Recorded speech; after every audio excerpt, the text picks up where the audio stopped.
Greetings, Battle Brothers! It's me, Aurelia Tempris, defender of the Golden Throne and servant of humanity.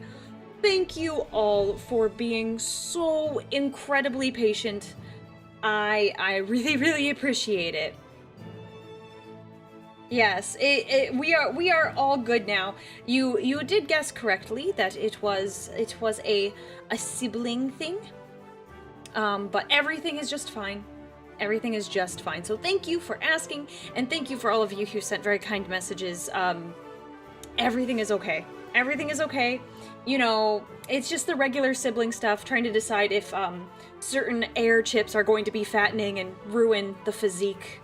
You know, you don't want to do all this hard work and then lose your abs just because you had some chips.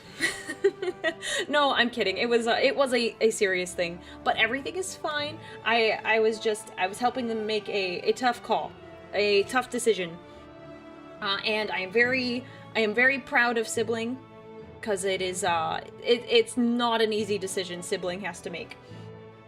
So I'm very proud of them for being honest with themselves, and yeah. Everything is good. Everything is good. So thank you everyone who sent messages. Everything's okay now. So I guess it wasn't never like bad. It was just, you know, it's always a little. Stand ready. I apologize if I worried all of you for being so delayed. I know everything is okay. Everything is okay. Dino fan, thank you so much for the memberships. Oh my gosh, it's such a. Yeah. I don't know. I'm still processing all the information I've been told. Hi, I'm new here, so glad to meet you. I love your model. It's so epic. Thank you. Thank you so much. I'm glad you like it. I'm quite a fan of it too. My model artist did a very, very good job. Vampire. Man, I wonder how you found the stream. We are doing all Warhammer Vampire content.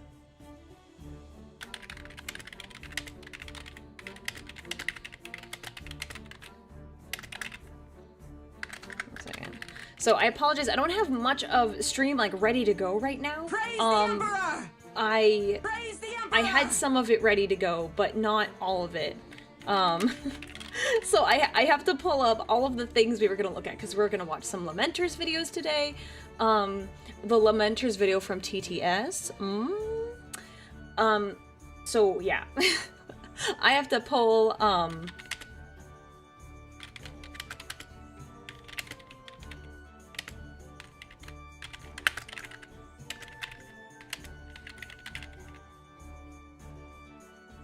second, let me...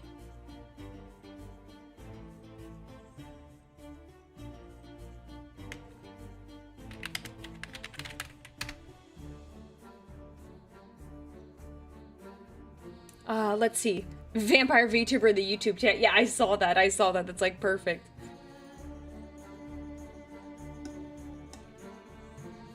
Let's see. Right now playing Space Marine 2 while watching? Great. That's a great game. I love that game. Let me... Okay. Let me pull up everything. So, well, I guess we'll chat for a little bit before I go around and I start pulling up every single thing. I had a very odd experience today. What was I doing? So I was in the middle of my workout today, and I like stretched my neck. And normally that's not a problem. Like my neck gets a little tight sometimes. So I stretched my neck and I was like, okay, it popped and it was whatever.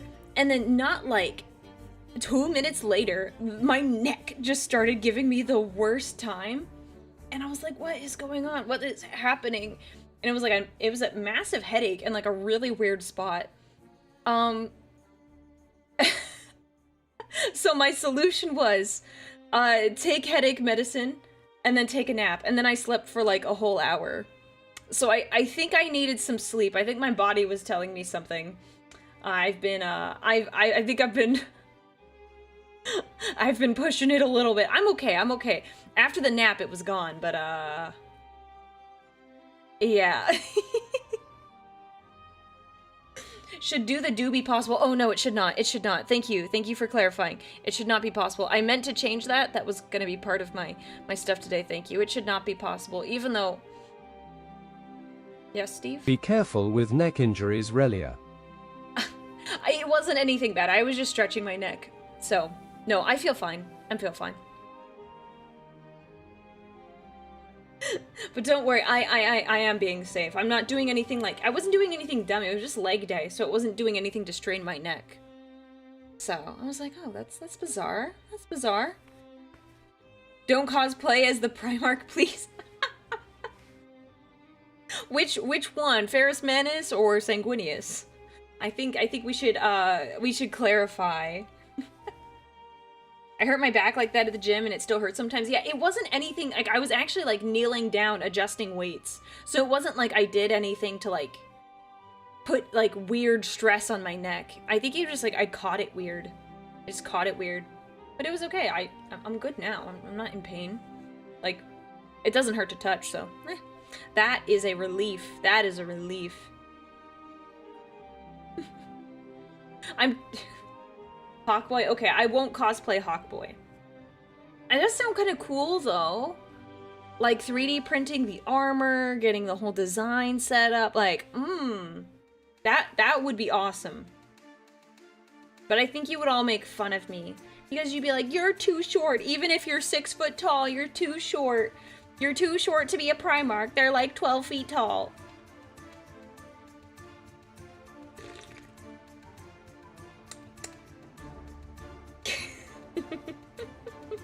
Yeah, you're gonna make fun of me regardless. It would be a great cosplay. Get big stilettos. Instead of being 6 feet tall, we will now be 7.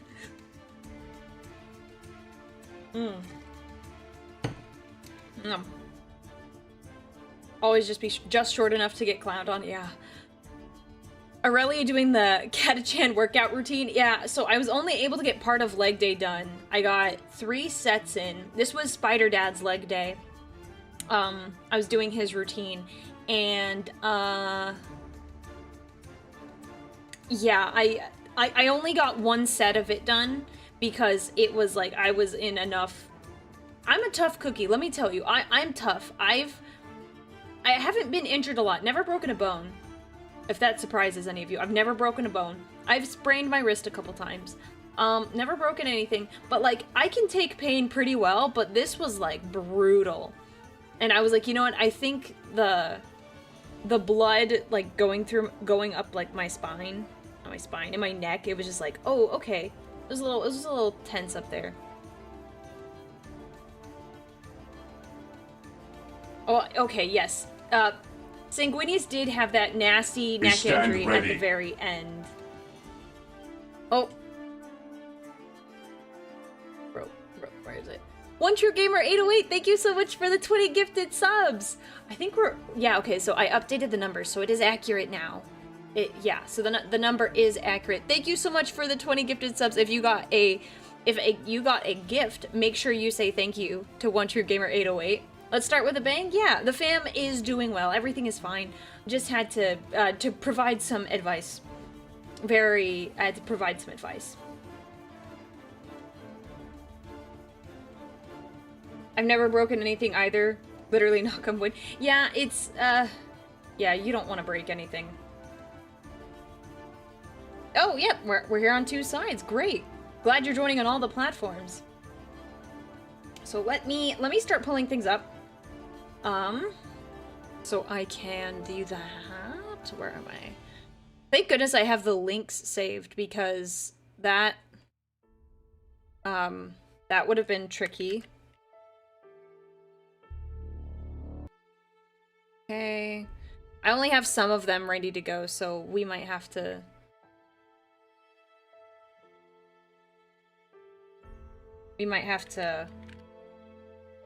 fly by the seat of our pants for a little bit here.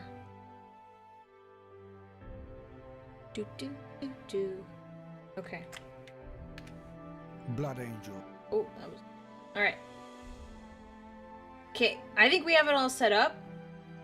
It makes sense you're a Toreador, considering it would be Sanguinius to embrace you, since Toreador like long-haired pretty boys.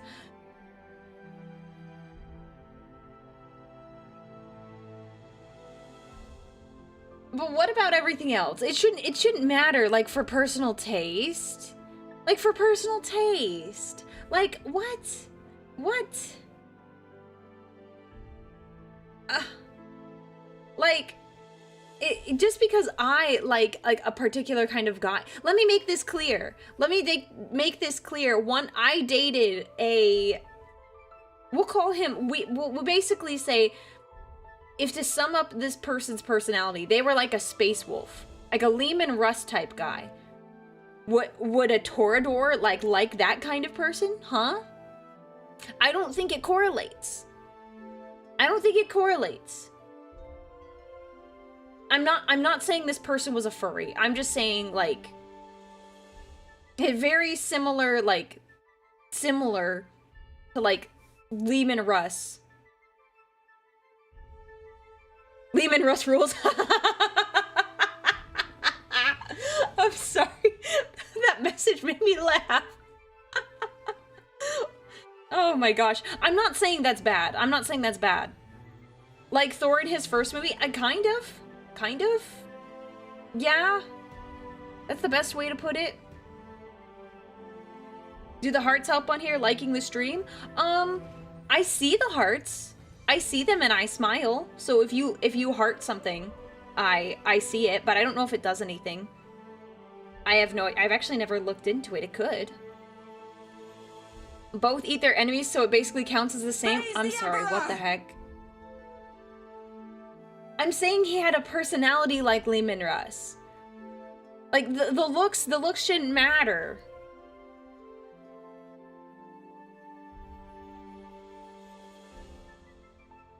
Wow. Praise the Emperor! Depending on the mood, Praise maybe. Okay. So you're saying he didn't eat his enemies? No. I'm not one of the lusty vampires. I can't be. I think that test is rigged. I think it's rigged. I think it's rigged. Looks don't matter until Ferris enters the room.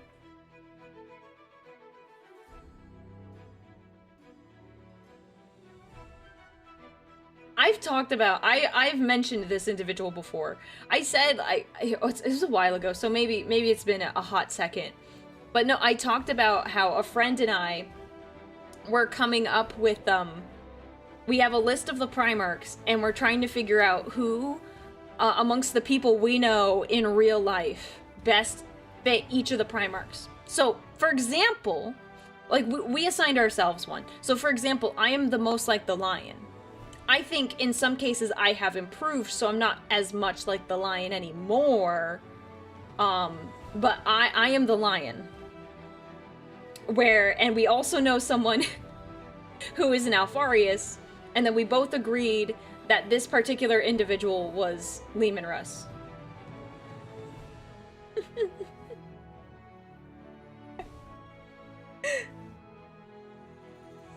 I'm only like that for Sanguinius. You're correct. Sanguinius.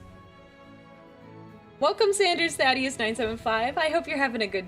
Oh, I hope you're enjoying stream. Being Alfarius is not a flex. I'm sorry. It's not... It can't be a flex. Not in my eyes. It cannot be a flex. I've had bad experiences with an Alfarius. I can't.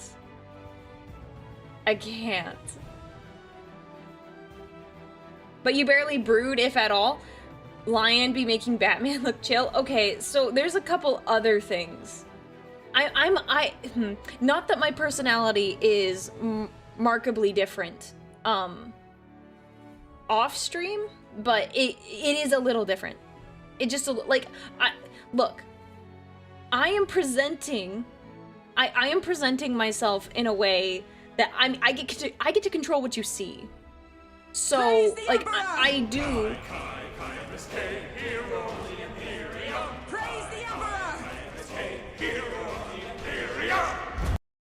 Sorry, I have to dance to that. No, but I am honest. I am honest, but there is a level that streamers do control what you allow viewers to see. So you blow up your brother's planets because you're grumpy with them? No. No. I am very honest. Honestly, if I'm being honest, every time I say honest, take a shot. I have been, in the past few days, I've been a little bit more vulnerable than I would like to be on stream. So, while I do fully admit that I am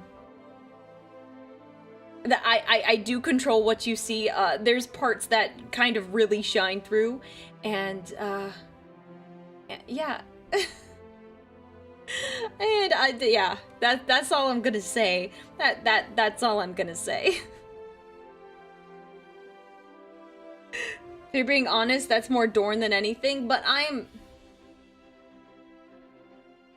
it's hard to explain. I can't give you the intricacies of my entire personality.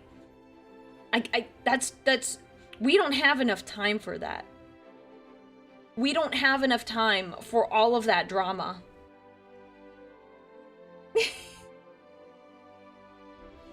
We don't have time for this. Oh, hydrate. I'm gonna hydrate. You got it. You got it. Dorn is more blunt. Yeah, I like to think I'm a little more tactful, but I am kind of like a sledgehammer when I'm kind of fed up at a certain point. I tried to not talk about sad or negative stuff, too.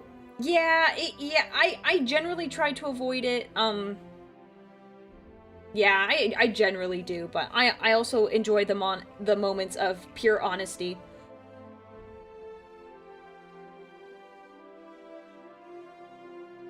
Honest but has secrets, very lion. Thank you, thank you. That is just one aspect.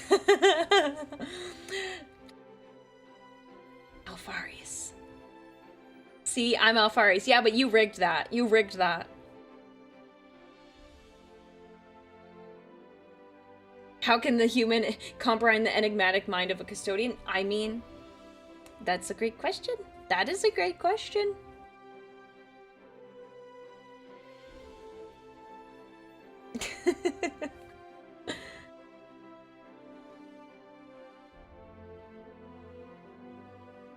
Yeah.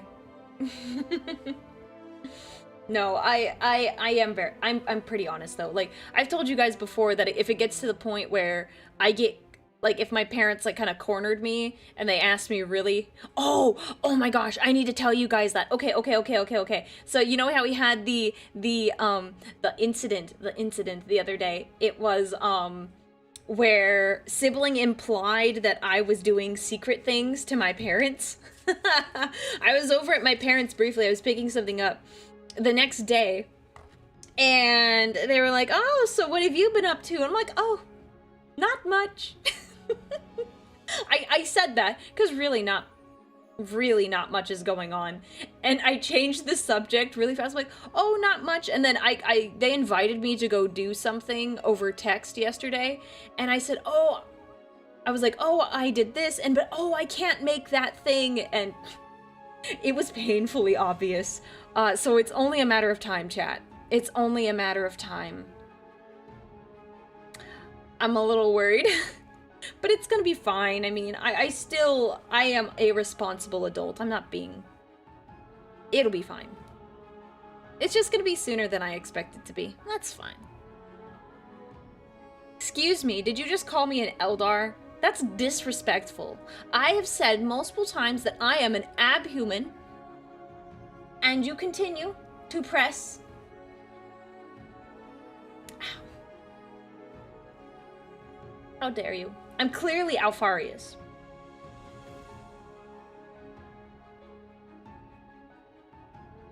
Wait until your parents find out you invite strangers into your computer monitor.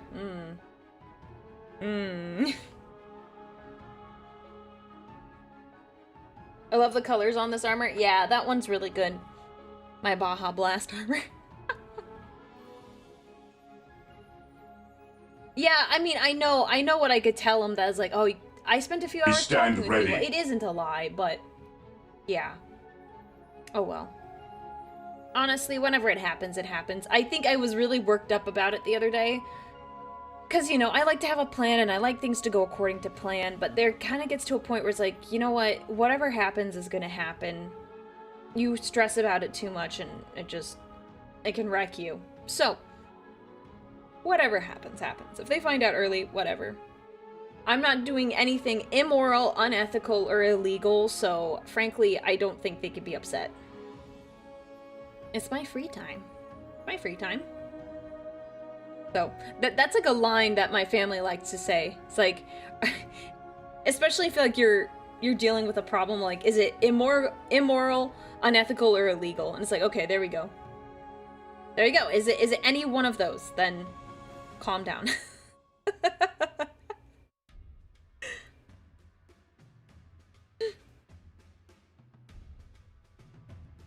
Did I miss? Oh wait. DinoFan219, thank you for another gifted membership. You make my life difficult because I have to go back through and try to count all of yours.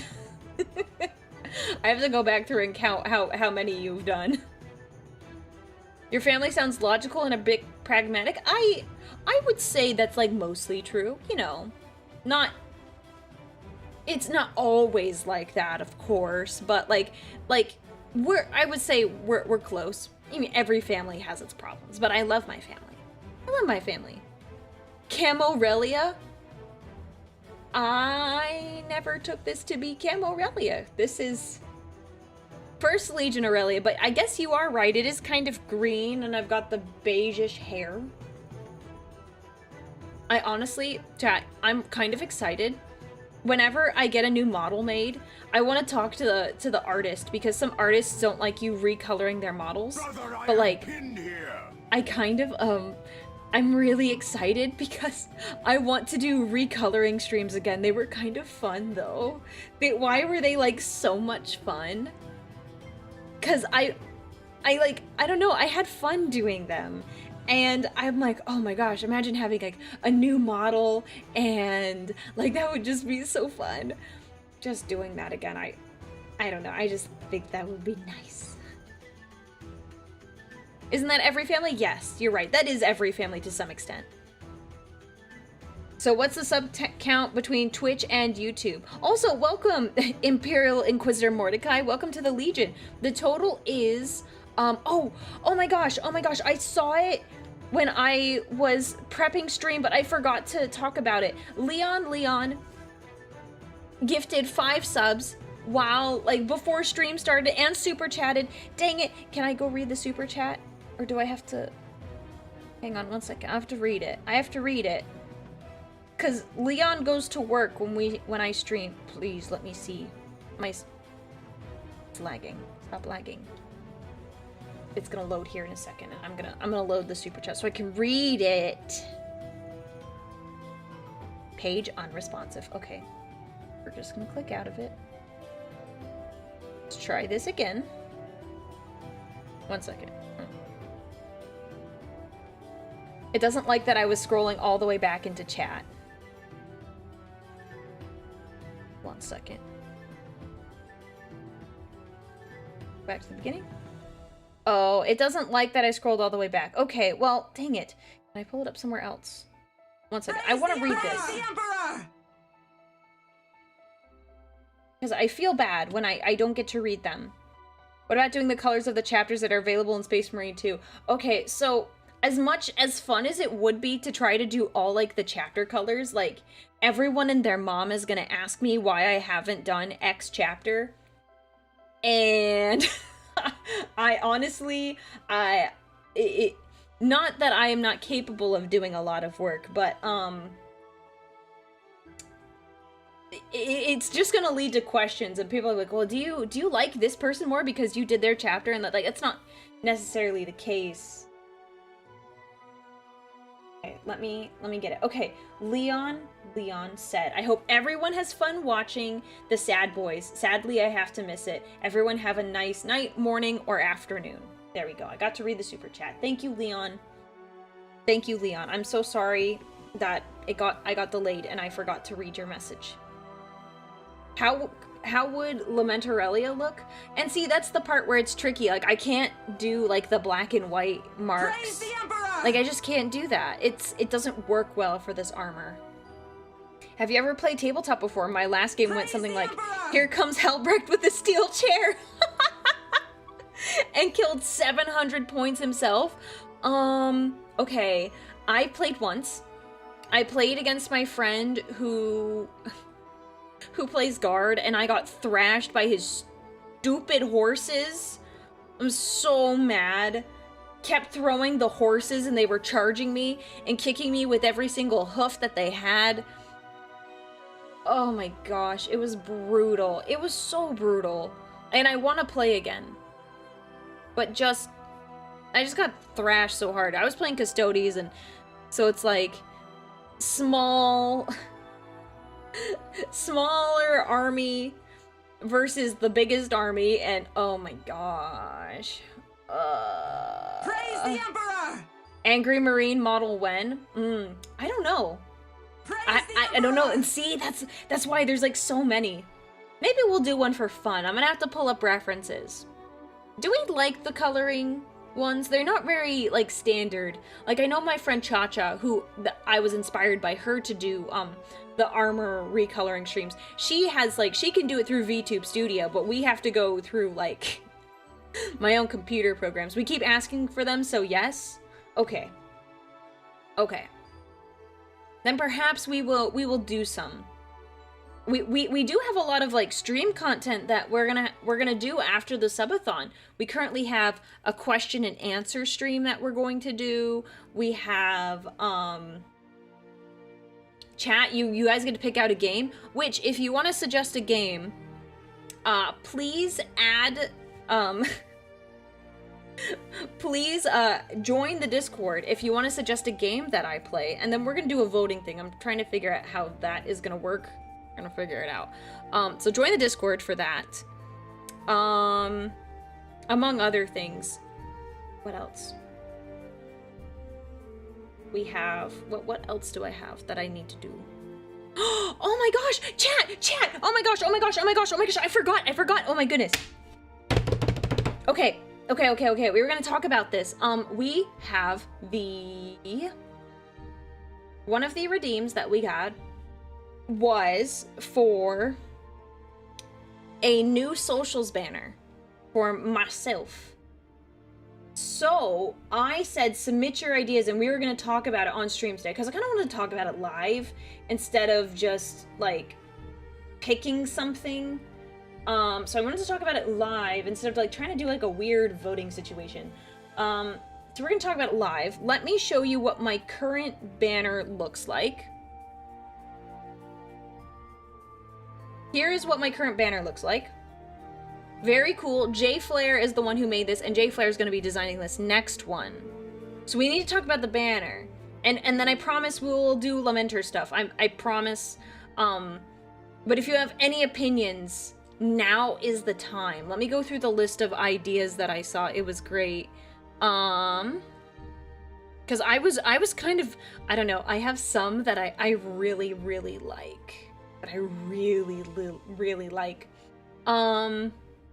So yeah, so this is what the banner looks like. So we want something cool. At least that was my thought. I was like, I didn't want it to be too memey because it is also part of like, you know, my branding and stuff. But I saw some ideas that were good, that I like. So there was some, it was like Beach Day with the Femstodes, Kitten, Aurelia, Sisters of Silence, and Sanguinius. There was, oh gosh, I just kind of want to hear some more ideas. Yes, I saw the Sanguinius and Aurelia dinner date. I saw that one too. I saw one that was Sanguinius in the paint me like one of your French girls pose. Hello, I'm sorry late for hopping into stream, but what are we going to do tonight? We're going to watch the rest of the Lamenters videos and a couple other like Lamenters and Blood Angels type content today. Kind of reacting to it. You and Kitten would be amazing. It's okay. I like wrangling chat. It's fun sometimes. One, okay, I will say the one that let me read others and then I'll tell you the one I really liked. Let's see. Oh my gosh, there were so many that I was just like, oh man. Aurelia reading a book while sitting on her dreadnought. And then with the Bane Blade. I saw that too. But I think, okay, personally, here's my favorite concept. And I was honestly hoping someone would suggest something that was like kind of serious but also kind of funny. The one that I really, really like is me, the Femstodes, and basically like me, the Femstodes, and I'm not exactly sure what the background would be, but everyone doing JoJo poses. Like, I surprisingly really liked that one after I looked up what the Jotaro pose, and I was like, oh my gosh, that is so fire. Like I honestly, I was like, oh, I don't know. I thought that one was really cool because this is, hang on, let me find the picture. I'm sure most of you already know what I'm talking about, but it was only when I saw the pose specifically that I was like, oh, this is the way. Flesh eaters are red, Lamenters are blue, Sanguines is the best, and he loves you. That was such a nice poem! Oh my gosh, I love that! Oh, someone clip that, please. Someone clip that, please. I want that. I want that clipped. Someone needs that. I need that. I say someone, I need it. Here, let me find I'm pulling up a picture of the pose. I don't know, I saw this pose and I felt like it sealed the deal in my head. But chat, it is ultimately... Oh, why is it... It's ultimately your call. Praise the Emperor! Praise the Okay, Emperor! I cannot get this picture. Can I? I have to resize it, and it is like so. Oh, that's not what we want. I don't know what this is gonna look like, so we're just gonna. There we go. Okay. There. This was the pose. And honestly, I was like, oh my gosh, me in the middle posing like that would look so sick. Like, I don't know, I've never watched this show, and I need to at this point. I need to. But something about this pose got me going. Kono dio da. I don't know how to say the line. I'm sure it's from the show. I will say, as much as nobody likes revisiting their old content, your speaking has gotten much more confident since then. Yes! I think, did you comment? I think I saw your comment on one of my YouTube videos earlier. I think it was the Femstodes one. I don't know. Chat, do we like this idea? That will be so... I'm seeing a lot of, like, people who like it. I will tell you, chat, I'm not a huge fan of the hot tub one or the beach day one as much. But I don't know. I like the Femstodes route because I think it's funny and I think it's so cool. And I was secretly hoping, I had to clarify because I wanted to provide suggestions or recommendations, but I didn't want the whole thing to be overcome with all of the meme ideas. But I was really hoping something like funny with like the Femstodes could be incorporated. So I saw that one and I was like, oh my gosh, that looks like so much fun. Also, at least it's not too crazy, so J Flare and I aren't like panicking. Zarask, thank you so much for subscribing. Welcome to the Legion, and you've subscribed for 4 months. Welcome. Oh no, it seems like I'm going back through all the comments because I was trying to pull up stuff.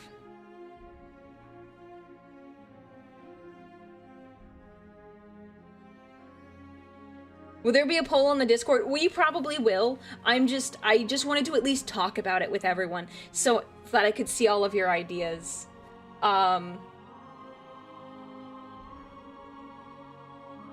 So I honestly, I love that concept. I will pick like 4 of them, because I thought it was cool, but there's also some other ones that would be nice. I just think it's funny, and if you know, you know. So I'm personally really excited. So I'll pick that one and like a couple others. It has to be drawn in the JoJo art style. We'll have to see, because I really like J Flair's style. So we will see what's possible. There's only so much we can do. Since J Flair is such a beloved member of the community, I don't want to be like, you have to draw like this. There's something unique about the style. But don't worry. It's gonna be awesome whenever it gets done. So I'll set up a poll after stream, and then hopefully by tomorrow or something, we know. And by the way, guys, tomorrow is going to be a very exciting day. I need to make the waiting room for it. I'm waiting on a couple thumbnails, but we are collabing with some really fun VTubers. We're just gonna talk about this now. This is good. I'm practicing getting all my chatting in. 30 minutes of chatting before we do the actual content. We are playing Lethal Company with Cha-Cha, Len, Beefy, Megalodon. She just got, well, yeah, she should be unbanned at this point. She got banned on Twitch. That's a whole thing.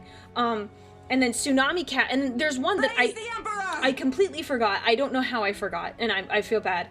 We are also playing with, make sure I say it right. 1 second. Cottontail. I forgot to mention that one earlier. So it's gonna be so much fun. It's gonna be so much fun. It'll be great. I'm a little nervous, but I think we're gonna have a ton of fun with these girls. Yeah, Lethal Company will be great. Yeah, it'll be a great lineup. Only 30 minutes, that's lightweight territory. Well, sometimes I don't have much to like talk about, so I'm trying to find entertaining stories and things to discuss before like we get into the content or we get into the game. So it's not like I'm like right down to business. Instead, it's like, oh, let's hang out, let's be chill. It helps me kind of get the flow of the stream. Sometimes it's like oh man, I get to it too fast, in my opinion. Do you include Santodes with the Fabstodes? Yeah, we probably will. Because we have... I'm trying to imagine it in my head. Because if I'm in the middle, at least for part of the Fabstodes. Yeah, it could work. Cotton might use the romance perk on you. I don't know what that is. What's that?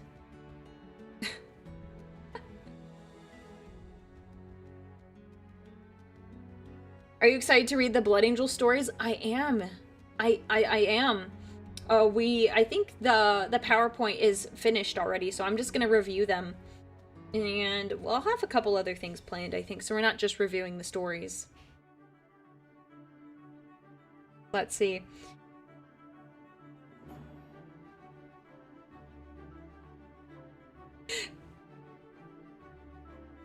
Let's see. Let's get down to business to defeat the Sons of Horus. I said that line. I was like, let's get down to business to defeat the Huns.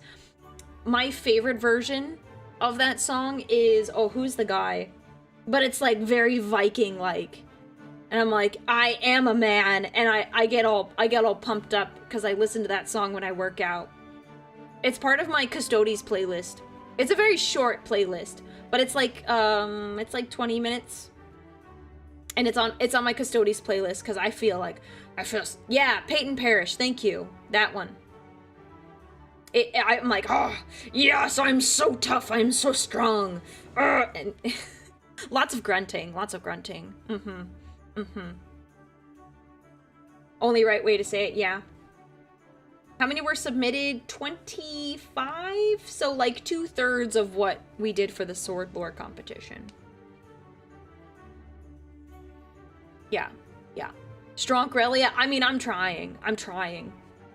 I do pick up the weights. I do pick them up and then I put them down and then I pick them up again. I try. I try.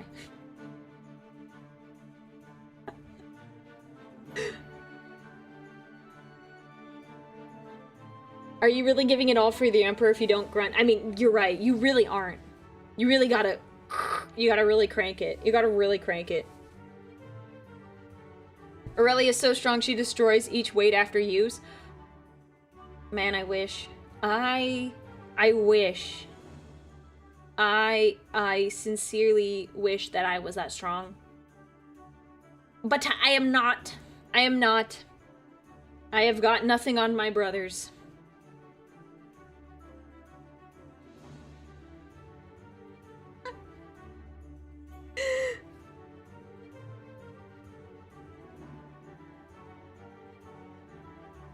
Aurelia doesn't do push-ups, Terra itself moves down. You guys are putting way too much stock in, like, how strong I am. That's... you are overestimating my abilities. Heavily, heavily.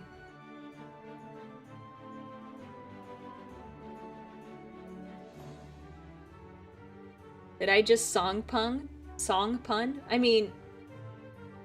I didn't intend to do it, I don't think. I don't know, I didn't try. Sometimes I say things and it's like, oh, I didn't even try to do that. Aurelia Chuck Norris jokes, you are Custodes. No, you can't. No, you can't do that. That's disrespectful. That's disrespectful to Chuck Norris. I could never compare to that guy. That was a fun day whenever I discovered that Chuck Norris was an actual person. Like an actual dude. And people just make jokes about him. Chuck Norris would have stopped the Horus Heresy. Or what are those memes that we're seeing recently about Sporticus? Sporticus from Lazy Town? How did that whole thing start? I feel like I see Sporticus now popping up on my Twitter feed. I mean, is it just me? I feel like that's just popping up. What do you mean he was discovered? He was real. When I was like 12 or 13, I didn't know Chuck Norris was like, I thought he was just a character, not an actual, like, actor. Dude. No, I was 12. I was 12. I didn't know. Yeah, I was young. I was young. I didn't know. I'm not saying I found this out yesterday.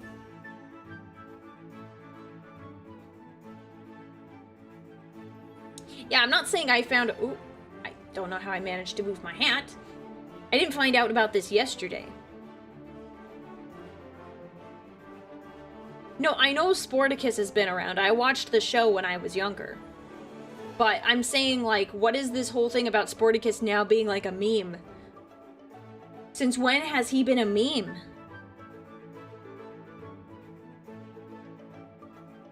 So...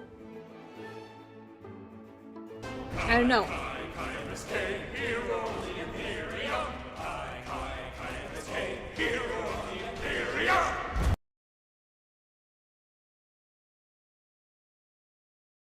So many overlays. There we go. There we go. Fixed it.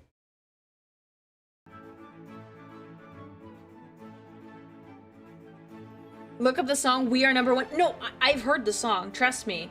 Trust me. I've heard that. And I also heard the one where it's like JoJo. It's the Pillarmen theme mixed with We're Number One. But like, I just didn't realize that was a meme. Chuck Norris beat a Necron in a staring contest. I think I need to put some Chuck Norris memes on my Twitter, I think.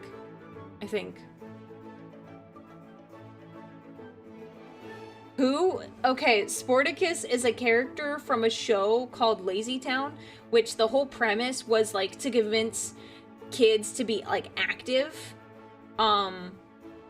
Like, the town was, like, super lazy, and, like, they're all most of the characters are puppets, but then this one guy who's, like, is he jacked? Like, he's very fit. His name is Sporticus, and he's like superhero type guy, but he shows everyone, like, kind of how to stay fit and stuff. I'm not kidding. Fun fact. Do we want to hear a fun fact?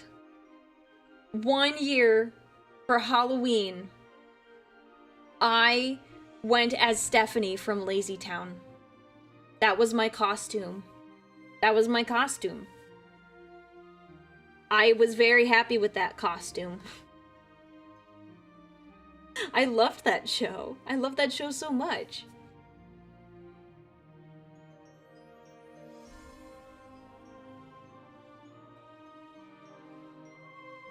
Have you seen the We Are #1 memorial song? Oh no, but that sounds so sad. Oh no. Yeah, because I know that actor, I think that the guy who did Robbie Rotten, he passed away. Yeah, the funny thing is that dude is still fit. Yeah, the guy who's sport, because he was like in his 40s, I think, when he was doing all of that recording, like for the shows. And now he's like in his 60s and he can still do like maybe they're not the most perfect push-ups in the world, but like he can still do a lot of push-ups. Wait, that was real? I thought it was a weird trip. No, look it up. Look it up. It was a real thing.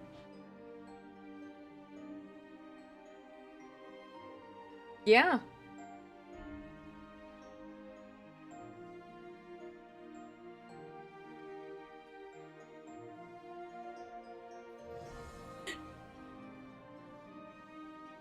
Yeah, Sly Marbo checks under his bed for Chuck Norris. I might make that meme.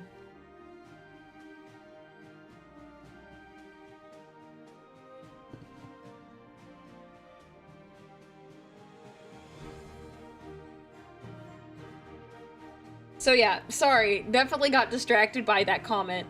Where was I going? How did we get here? How did we get here? It doesn't matter. It doesn't matter. It's fine.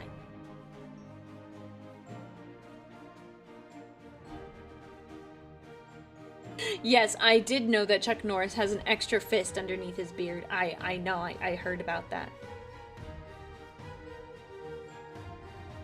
Oh my gosh. I had like a whole thing where I had like a phase where I would send my, like I would tell my dad all these Chuck Norris jokes. It was, okay. So I told him so many Chuck Norris jokes. So what my dad does every year, my dad is so sweet. My dad is so sweet, Spider Dad. He's very nice. What he does for Valentine's Day is that he will get me and my siblings like little Valentine's gifts. It's really nice. It's really nice. And what he does is he makes his own like meme cards. And oh, do I have a good example? Oh, okay. I have one. So I was trying to think of one that made sense. So he does these every year, and like one of them will be, oh gosh, I don't have a picture of it. It makes more sense, but I'll explain. You guys know where Sherlock Holmes, the address for Sherlock Holmes is 221B Baker Street. Praise the Emperor! Right? You guys know that address, correct? So he'll do puns like, because there was like a time period where we watched a lot of the Sherlock Holmes, like the BBC show. So it's like a picture of Sherlock Holmes and John Watson in front of their front door. And it was like, will you 221 be mine? And it's like cute, funny little memes like that. And so he did a Chuck Norris one. I can't remember it. I have them all saved. I have to figure out where I put them. But he does memes like that, and they're really cute, and I love them. I love getting them.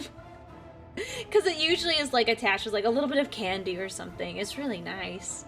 Really nice. Yeah, and like I could like, there's so many, like, I can't even share some of them with you, because some of them are like, oh, okay, well that's kind of personal. Like, in terms of like my personal interests. But that's like one of them. And he has a Chuck Norris one that he gave me, and I'm trying to remember what it said. Oh, I don't know. We got here through the power of the yap. The yap! The yap never dies! The yap never dies. Yeah, it's really wholesome, and I get them every year. It's very nice. It's very nice. And he does this for all the siblings, so it's not just me. all the siblings, and then he does some for my mom too. I think he had some that were like, it was like joking about like a character like death in a show. Brutal. It was brutal but funny. I had a poster of Chuck Norris jokes. Oh my gosh, the Chuck Norris jokes are timeless. Timeless.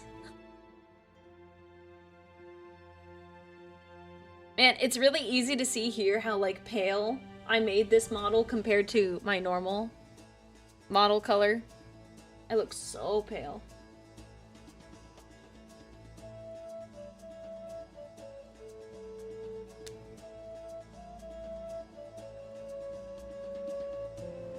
The two strongest thing in the world, the foil and the yap. What foil? Because sometimes I can't tear duct tape. Like sometimes if you have like a certain like duct tape that's like old enough, it like will not tear in your hands. And it's so frustrating and then I like fight it. Spider Dad sounds adorable. As long as you aren't hitting on my dad, okay? Just don't hit on my dad. Please. Please. He is taken. He is unavailable. So don't hit on my dad.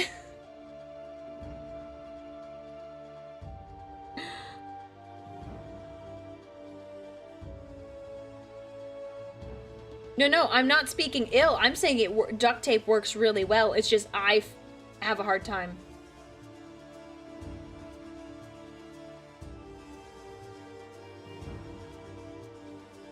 Can't you change? I'm doing well, but can't you change your username? Can't you change your username? No, my dad is not single. My dad is not single. Spider Dad is very much taken.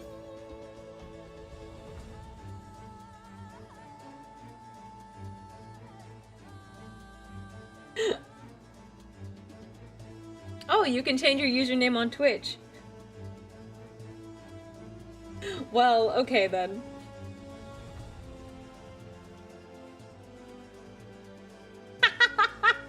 I'm sorry. I have to laugh that...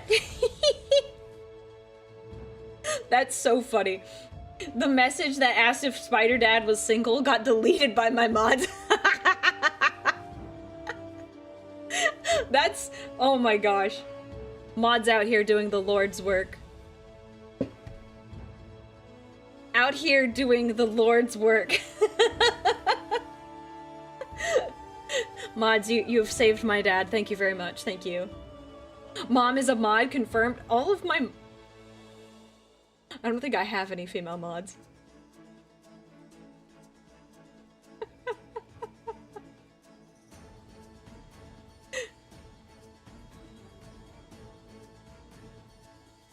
Oh my gosh. Should we get to it? Should we actually... That I know of. Oh.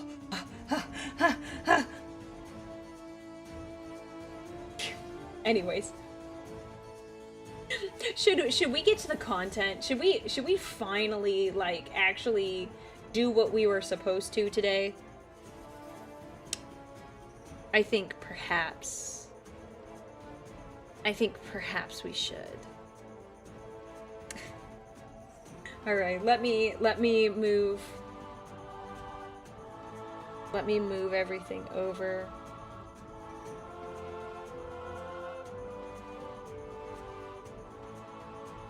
Okay.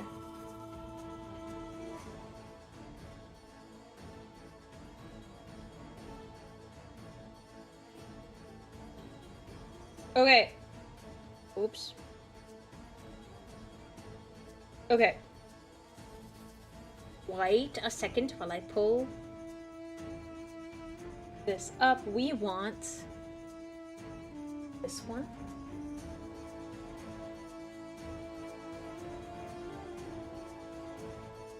Yeah.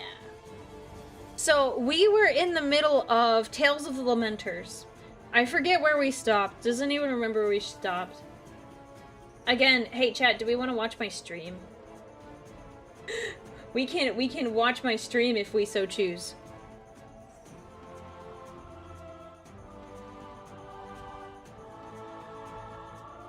Okay. I'm building Sanguinary Guard right now. Great choice. Excellent choice. Great choice. Double Aurelia. Let's see. We listened to Rage. We listened to No Good Deed. I think we listened to Shame.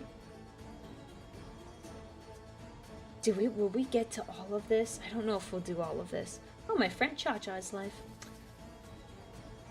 I think. Hope you're having a blessed day. Thank you, I am. I hope you are too. I think we did listen to Shame.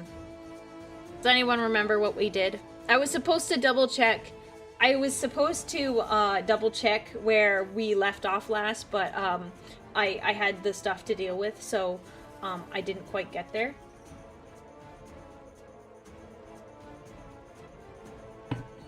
You should raid Cha-Cha later.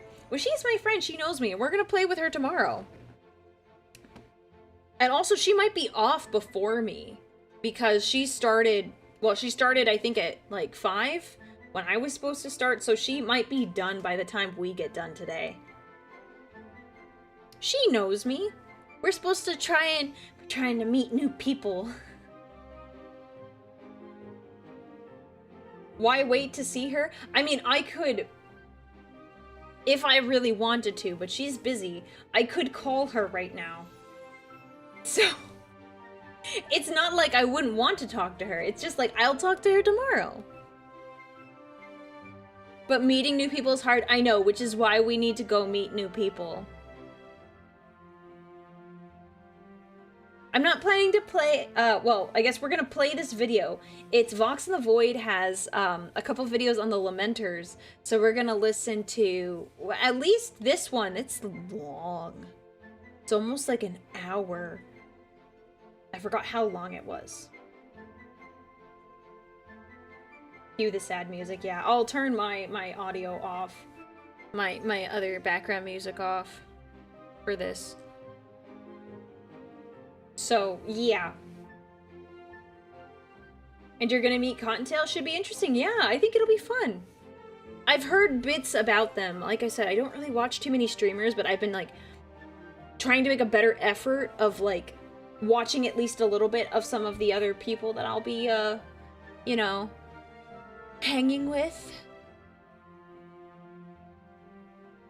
But they'll be fun. It'll be fine. We'll have fun. So I'm gonna turn off my music. And we are going to watch the Lamenters. It's an hour long. I didn't realize it was that long. At least this one. We might maybe watch one. We might just watch the one. Will I need tissues for this one, chat? Because if so, I'm gonna grab the tissues now.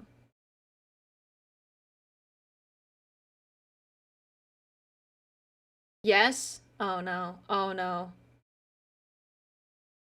Oh no. Okay. Okay.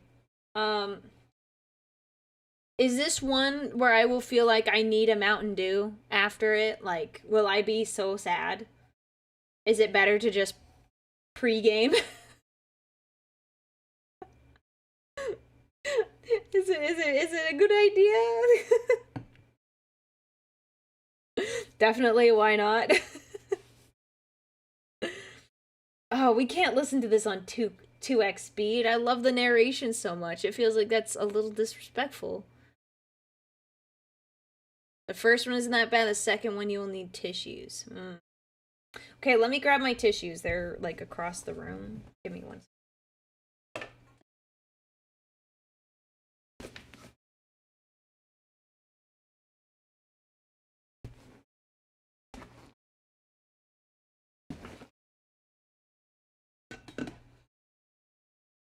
Okay, my bad.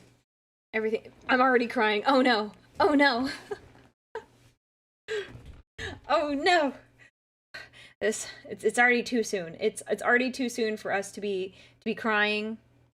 Chat. It's too soon. Okay. I'm gonna turn this up. And we're gonna start. Let's start. Yeah, we're gonna back it up so it's there. I should get a tissue box in code red. pictures for my model. I mean, that's not a bad idea. I think I'll probably do that for something like a 2.0 model. Which, that is our next goal. We are at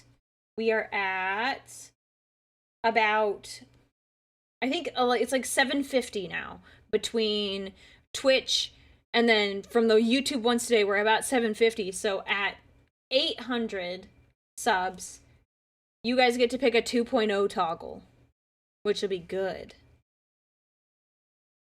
Because I think you guys have had some really good ideas. So I'm interested to see what you think would be like a good toggle for my future model. So, okay, are we ready? Are we ready to cry? You have your tissues ready? Everyone's ready to go. We'll get through it together, brothers.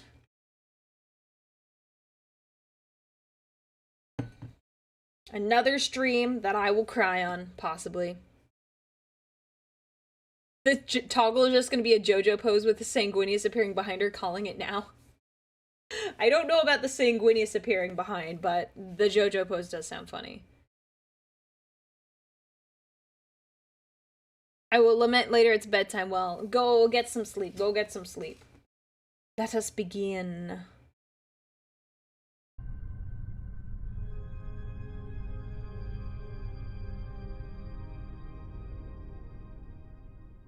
That one's finished.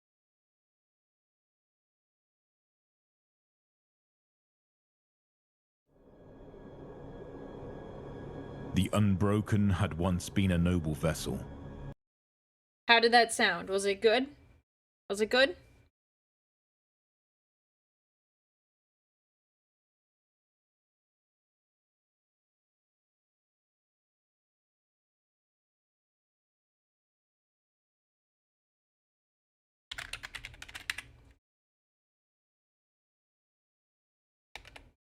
Because if the sound was good, then we are going to stick with that.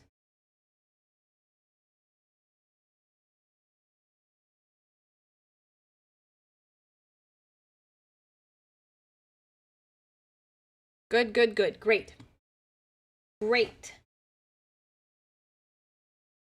A ship of the line, it had been built in the days when humanity was ascendant, and when the Great Crusade sought to once more cage the stars and bring enlightenment to the galaxy. The vessel had been used by some of the first Astartes. Let's see. We'll turn on the captions. I cannot...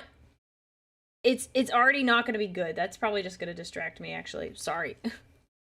When they deployed alongside the Solar Auxilia, and even after the Primarchs had been discovered, the ship held its course.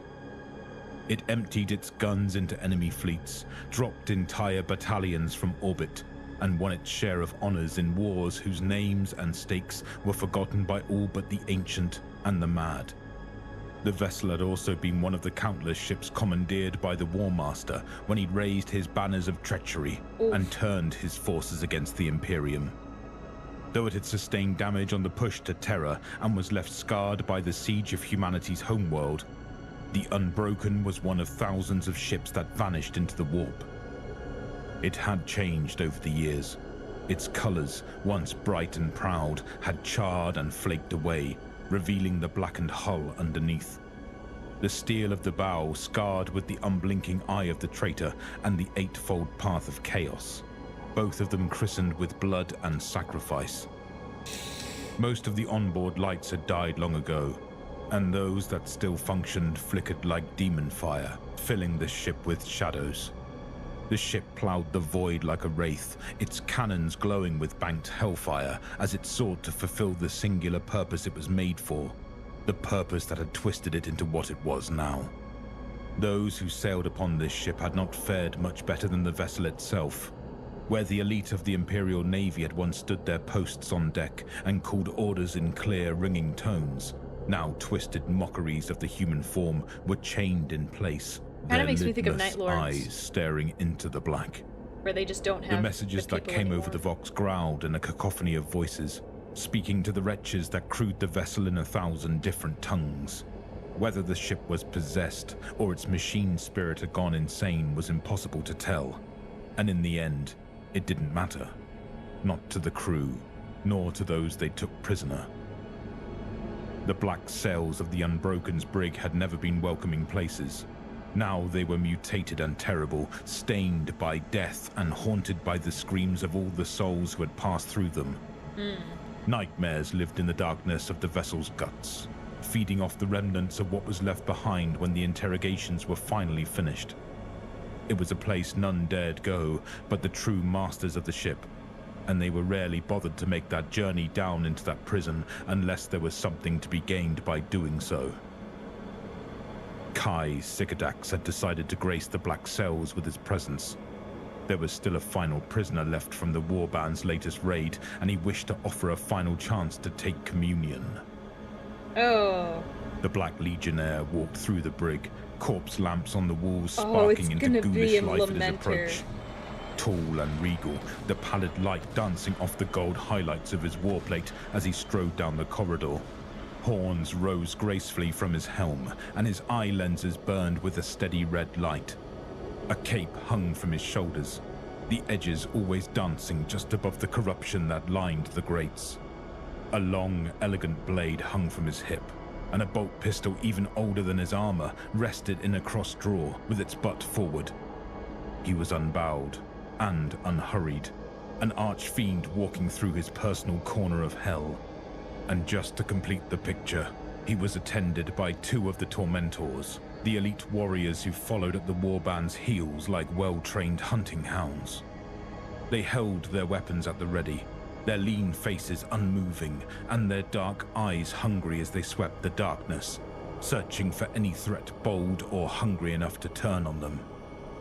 The fallen Astartes raised his sigil from where... I always like the concept that some, like, the Imperial ships, like, a lot of them are so massive that they're, like, cities in their own right, and that even in, like, the bowels of the ship, that, like, things lurk there, particularly if they are, like, Traitor Legion ships. That it is that massive and that vast, and some areas, like, hardly anyone goes, even if it was, like, a loyalist vessel during the Great Crusade. Like, that is just crazy to think about. Hung on his chest, and the auto guns that watched the hallway outside the only occupied cell deactivated. The locks to the heavy steel door turned, and the door itself opened at his approach. Bright lights snapped on inside, glaring down at the room's only occupant. Kai gestured with a hand, and the two scarred warriors took up position to either side of the door. The Black Legionnaire entered and closed the door at his back. The captive sat in the center of his cell. He was naked, with manacles at his wrists binding him to the floor. Dirt and blood streaked his arms and chest, but his face was unmarred by scars or wounds. Though his body was corded with rippling muscle, the halo of blonde hair that framed his face made him seem almost boyish. Yikes. His eyes were hot, and though tears trembled on his lashes, they did nothing to dull the wrath that burned in his gaze. Oh! Kai smiled beneath his helm. It had been many years indeed since he had lain eyes on a cousin of the blood. But there was no mistaking a son of the great angel Sanguinius. The prisoner rose to his knees, straining at his bonds, baring his sharp teeth in a snarl. Ooh, he's pissed. Peace, cousin. Peace, Kai said, raising his empty sword hand and holding it palm outwards in a placating gesture. let us talk. You and I. You're just here to make him Talk of suffer. what? The prisoner demanded, spitting the words as if they were venom. Of my brother's screams. Of my captain's oaths. Or shall we speak of the deafening silence that fills this prison now that both of those things are absent? We may speak of such things, should you wish, Kai said. He raised his hand, disconnecting his helm.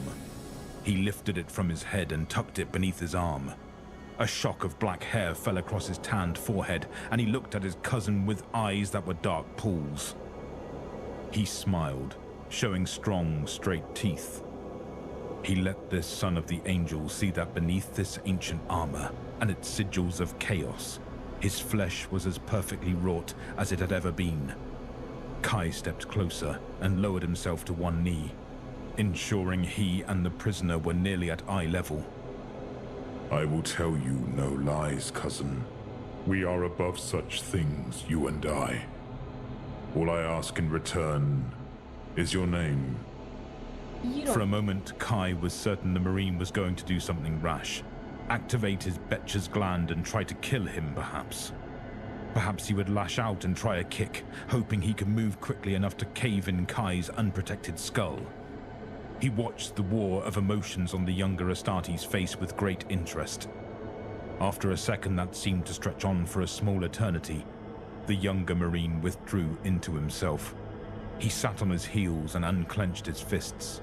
The tension went out of his arms and shoulders, and the cords in his neck relaxed. His face was serene, but for that hot, wet gaze. It was the one thing he could not control. My name is Aston Furon, he said, That- speaking clearly, even if he bit off the end of each word. I'm sorry. It sounds like a name that like a 14-year-old boy would give himself to make him sound really cute, cool.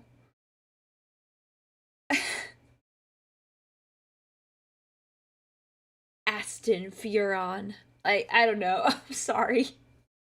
I'm being judgmental to this guy that's like probably gonna die at the end of this after like pouring his heart out. So most Space Marine names, I don't know. Some of them I'm like, oh, that's fine. But Furon, like Aston, okay, that's fine. But I think what got me was Furon, because I'm like that's it's painfully obvious what you were going for there.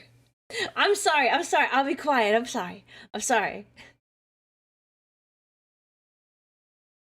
They can't all be gems. I know there's like millions and billions and trillions of human lives, so at least his name doesn't have a mouth somewhere in it. Okay, you're right, but it wouldn't be because he's the good guy in our story, right? He's our Lamenter. Kai inclined his head. He noted the lack of rank or honorifics, but did not remark upon the absence. He had seen the Marine's armor and recognized his chapter badge. It did not surprise Kai that his cousin would have only his name to offer. You may call me Kai Sycodex, Kai said.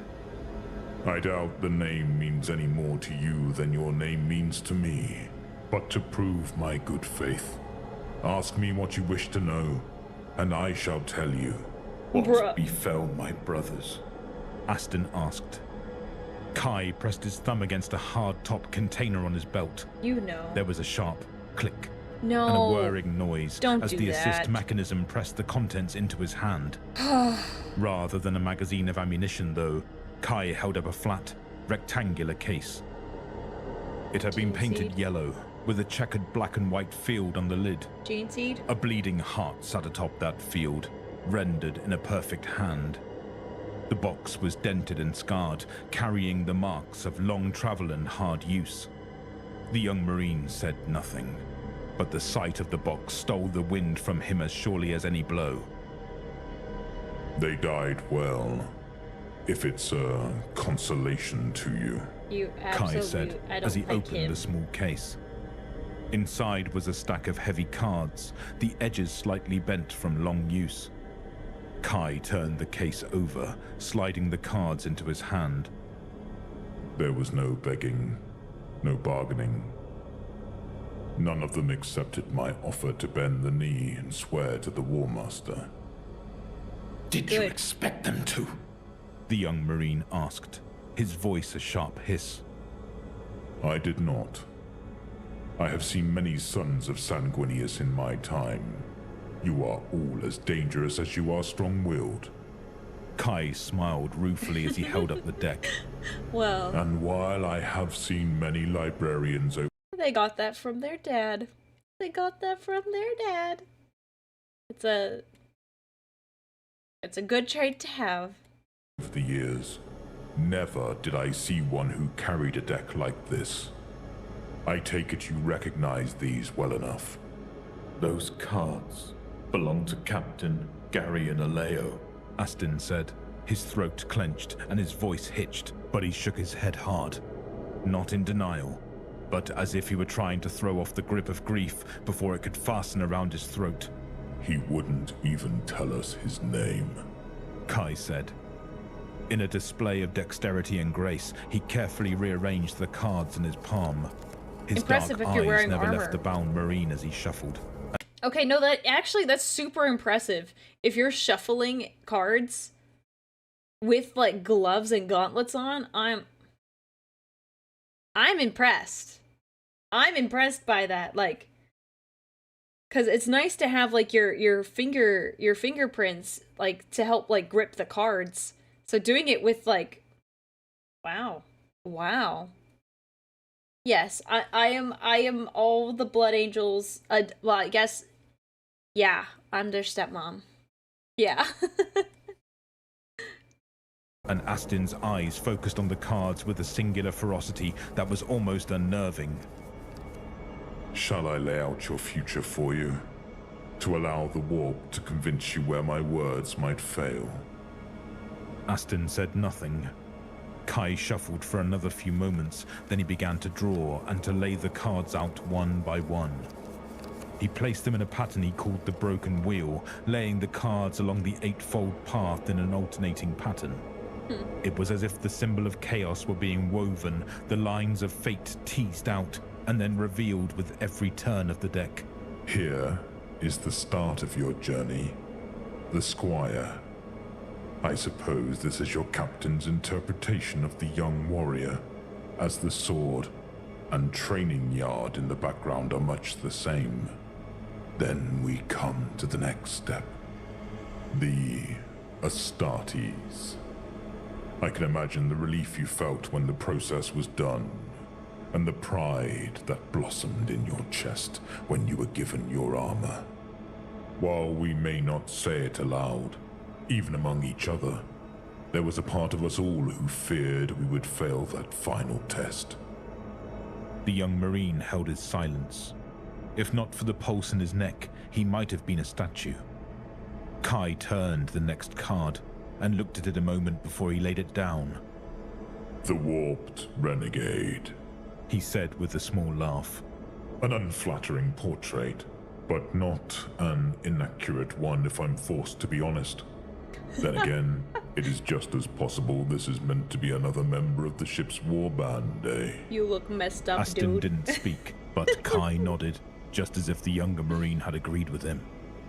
He drew the next card and pursed his lips while he stared at it. The sword, He said, laying it at the position of the western spoke of the wheel. This card could be a metaphor. See, here, the rays of golden light that shine from the blade. It is not unlike the color of your armor.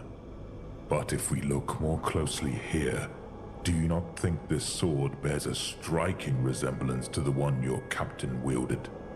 From one bladesman to another, If it's a custom it was deck. a thing of beauty, and a privilege to carry it, even for a brief time.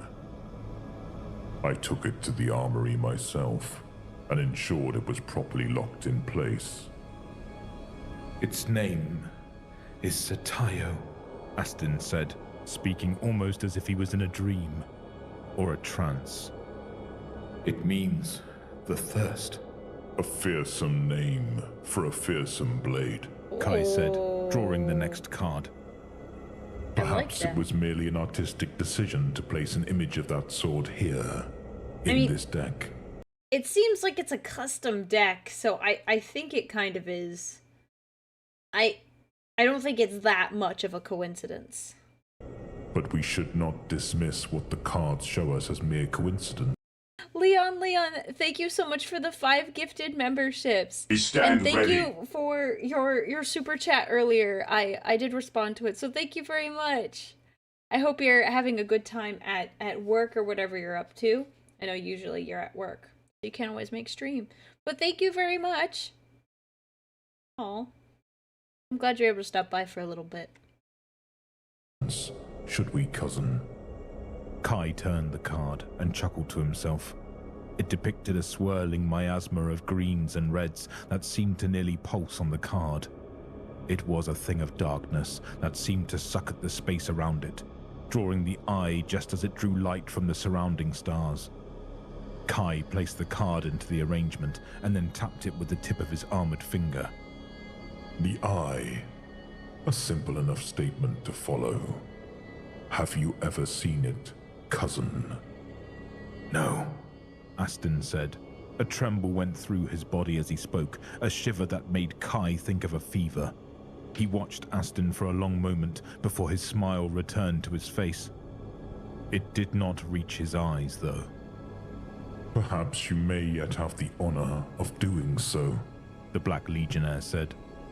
Kai pulled the next card and frowned at it. It was a detailed portrait worthy of a master, with all the horror of a nightmare made flesh. Stand ready. A colossal figure melded with impossible armor, his dimension. Sorry.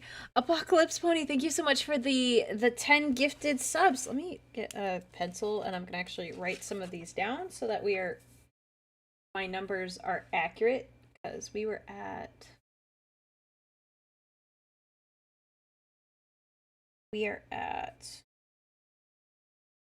Make sure, thank you Apocalypse Pony for the 10 gifted sub. Make sure if you got one that you say thank you for that. We are at, the number on the screen is a little bit off because it doesn't show all of the YouTube ones.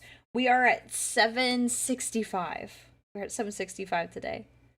I hope you're having a good day. I really like these Lamenters videos, so oh, it's so good. Fearsome and terrible, his eyes burning with the colors of the ancient gods. He held out a bloody claw, as if beckoning the viewer to come and face him, if they had the mettle to do so. It was the War Master Abaddon, but the card was inverted. Kai considered writing it, but he had said there would be no lies between them. Not only that, but breaking the pattern with a lie just before the final card could have consequences he would rather avoid. The War Master, Kai said, the corners of his mouth turning down slightly. A good likeness. It does not capture the details of his form, but I would say that his soul is on full display in this portrait. It's upside down, Aston remarked. All the better for you to see it, Kai said. He was tiring of the game, and he pulled the last card of the spread. This is your own game, buddy. His frown deepened. A winged figure knelt in a pool of its own blood, a spear stuck into the ground nearby. No! Its teeth were gritted, and every throbbing vein and line of muscle. No, not Sanguinius! Not Sanguinius in the cards! Not Sanguinius in the cards! Oh, it's gonna be something called, like, the Martyr, or something like that. That's what the card's gonna be called. Seemed to strain as it tried to lift itself up against impossible odds. Shadows surrounded the figure, their weapons raised, and their mouths open in silent war cries. He had never seen such a card in any deck of the Emperor's Tarot before. He placed it in the final, empty spot, and spoke the name of the card as if ending a ritual. The Martyr. Ay, ayo, ayo, I got it. Woo, woo, woo. This is good because I mean, I don't know tarot, but like they've talked about it kind of enough in some of like the End and the Death. So like the War Master inverted, he obviously didn't like it. He made that clear. So it must be like a good sign. And the fact that the last card is the Martyr is like, I think is really good for our boy there. I think he's going to triumph here. He's probably not going to live, but he's going to like be like, I'm strong in spirit and all that. Pre-watch? No. No. Honestly, no. I don't have enough time to watch all of these videos before stream. There's no way. No, I don't have enough time to do that. Trust me, I don't pre-watch anything. I just have a very good skill at guessing things before they happen. Another shiver went through the young Marine as the telling finished. He stared at the cards, his eyes empty and unseeing. He looked as if he'd been struck. The tears that had been welling in his eyes spilled over, cutting clear rivulets down his cheeks. and Stay leaping strong. from his Stay long strong. lashes as he tried to blink them away. He bowed his head, a gesture filled with both supplication and shame. The muscles of his back and shoulders bunched, flexing, as if he were going to be sick. A sob tore through him, ripping out from deep in his guts. Wet spatters fell on the cards as Aston made a guttural sound deep in his throat. It was the sound of a wounded animal in pain. A wide smile twisted Kai's lips, baring his teeth in a predatory grin. Dry your tears, cousin, Kai said. He reached out a hand and rested it on the young Marine's shoulder. I'd bite his There hand. is no need for you to weep. Kai's eyes See, okay, so he's crying. We don't know exactly why he's crying, but sometimes I've found that the crying is not always because he's upset or he's mourning the loss, but like it's like relief. I'm wondering if it's that, where he has totally misjudged the situation. Kai's coming here to mess with him, and he's misjudged the feelings, then that he's gonna be like, no, you can't, you'll never break me. Like, I'm still strong, like being reminded of his Primarch. fell to the wheel of chaos he had deftly laid out. He blinked. Spatters of blood dotted the cards, each drop so thick and dark it could only be the blood of an Astartes. The racking sobs that had filled Aston's chest had grown deeper, his breath tearing in and out of his throat like a panting wolf. Kai wondered if the young Marine had ruptured something, Oh, he's or going if he'd bitten raging. off his tongue. Or raging Before chat. he could move, Aston raised his head and met Kai's gaze. His eyes were nearly black, the pupils so wide that they drowned the light in their depths. Blood ran from his eyes like crimson tears, dripping from the tip of his nose. His lips quivered, showing his long, sharp teeth. Lightning shot through Kai's mind, ignited by the immediate danger in front of him.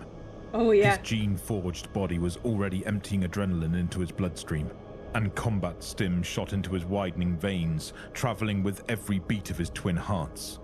His nerves twitched, electrical signals crackling through the black carapace as he commanded his power armor to move. Time slowed down, and seconds stretched out into liquid eternities. But Aston moved even faster. Yes! In the time it took for the first impulse to light in Kai's mind, the young Marine's muscles surged forward.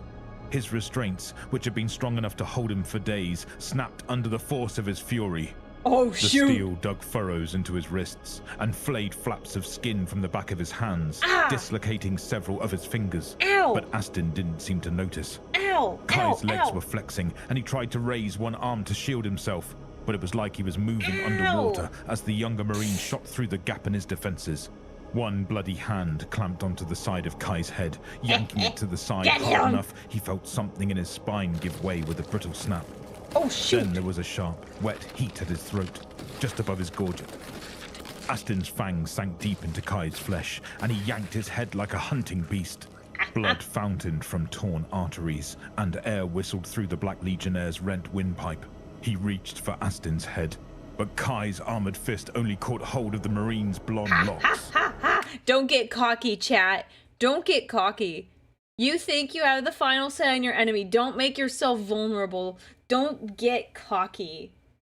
This is a beautiful example of don't get too cocky. You never know what your enemy has in their back pocket. You never know. Lunging forward once more, Aston sank his own wounded fingers into Kai's throat and ripped the hole wider, burying his face in the wound as he bit, tore, and drank.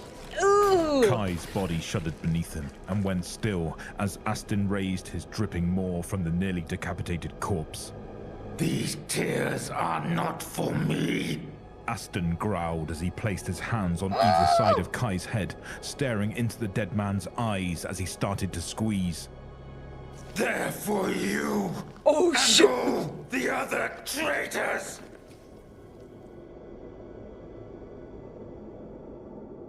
Don't get cocky. Tyrion frowned, staring down at the deck near his feet. I'm proud of my son.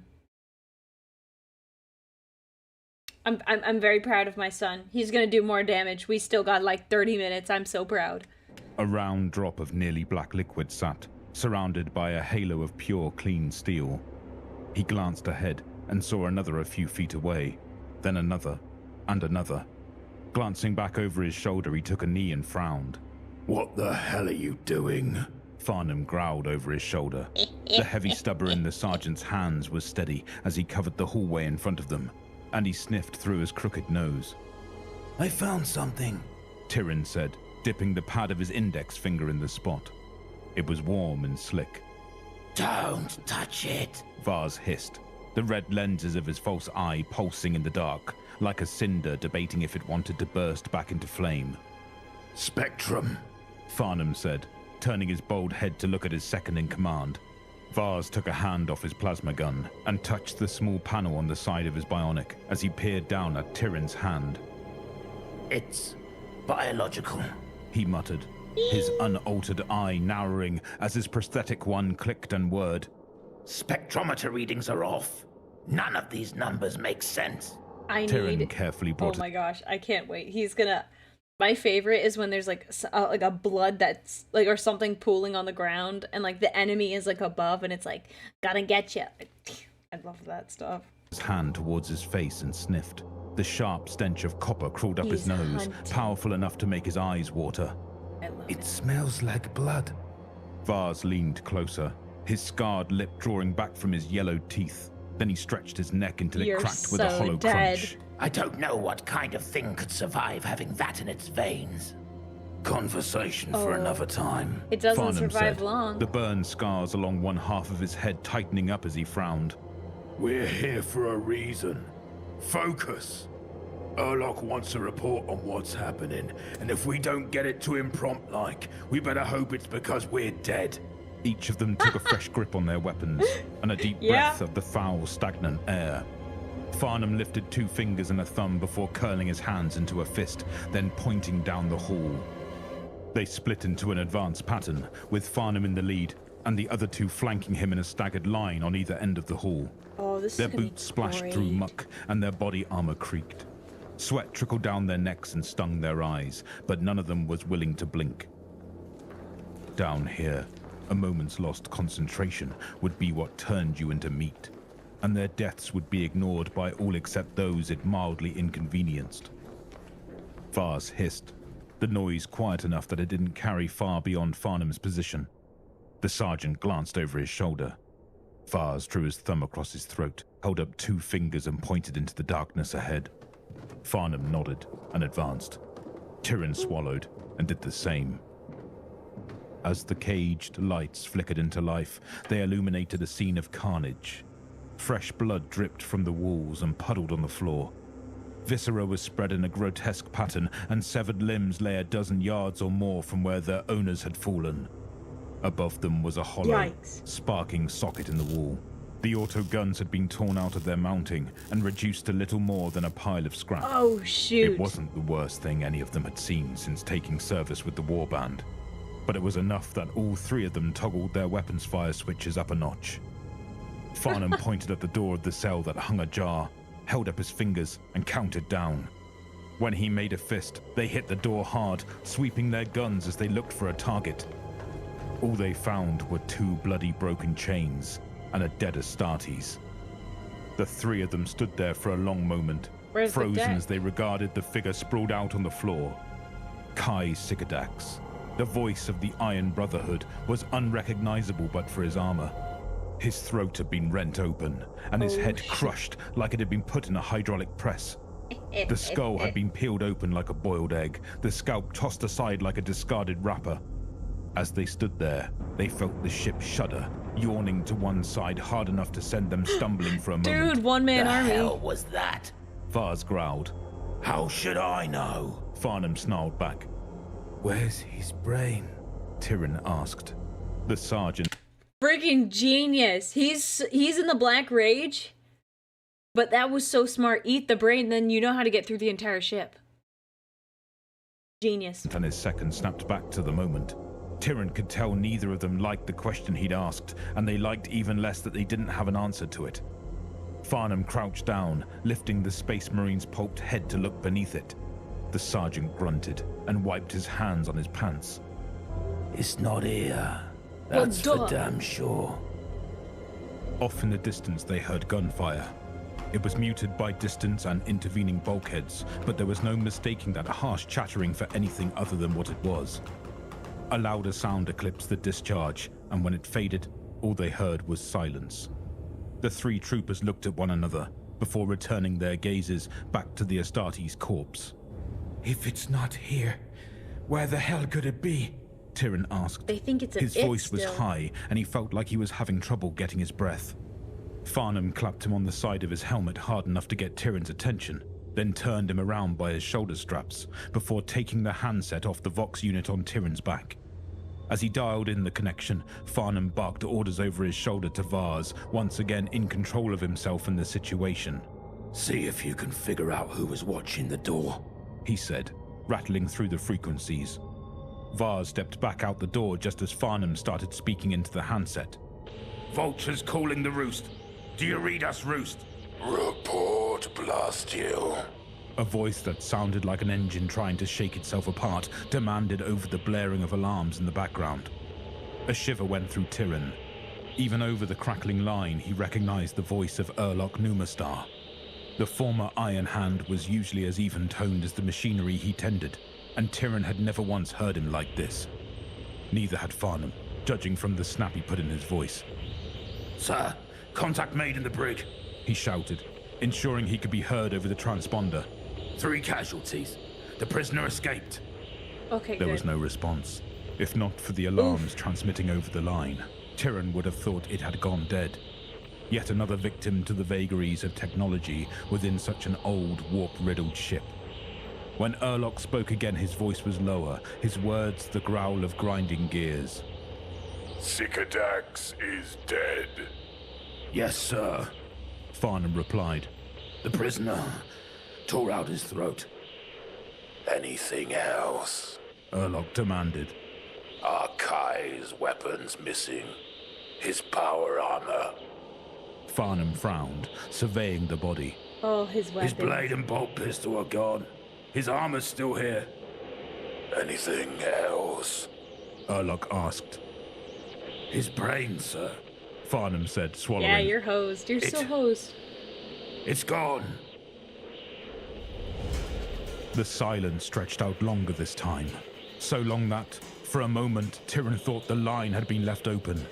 Then Erloc spoke again, his voice absent any kind of emotion. Converge on the armory immediately. The Forge Master said.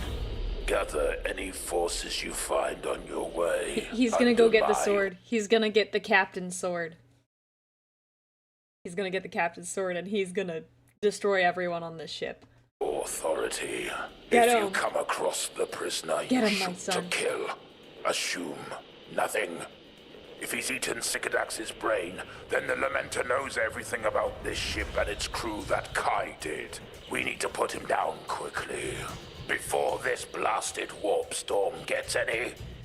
The Voxling terminated with a squeal of static. Tyrion looked back at his sergeant, a question in his eyes. Get him. Before he could say a word, the ship pitched again, the light sputtering into darkness. Tyrion's helmet clanged off the deck, and he spun through a blackness filled with vertigo. The ship righted itself violently, and Farnham's weapon discharged as he fell. Ooh. Bullets ricocheted through the room, sparking off the steel walls like Get your comets. finger off the trigger, bro. One of them tore through Tyrion's shoulder, and the sharp, immediate pain was enough to blow the mist out of his brain. Come on. He cried out, Trigger clutching at his discipline. wound. As he did, Tyrion felt a heat blooming in his skin. The heat expanded, burning through his veins, making his muscles spasm and flex. His ears grew sharper, his skin more sensitive, and his nose more keen. He could feel the pressure of the atmosphere against his body, and hear the blood roaring through his veins. But the only thing Tyrion could smell was blood. A bright, blue-white light pierced the darkness as Vars stood in the open hatch, his plasma gun clutched in both hands. His bionic eye swept the room, and his lips curled back from his teeth. What the hell is happening? Vars demanded. I don't know. Farnham said, getting to his feet. He dug in his belt pouch until he found his angled flash, securing it in a strap on his armor before flicking it on. He knelt near Tyrion and helped roll him onto his side.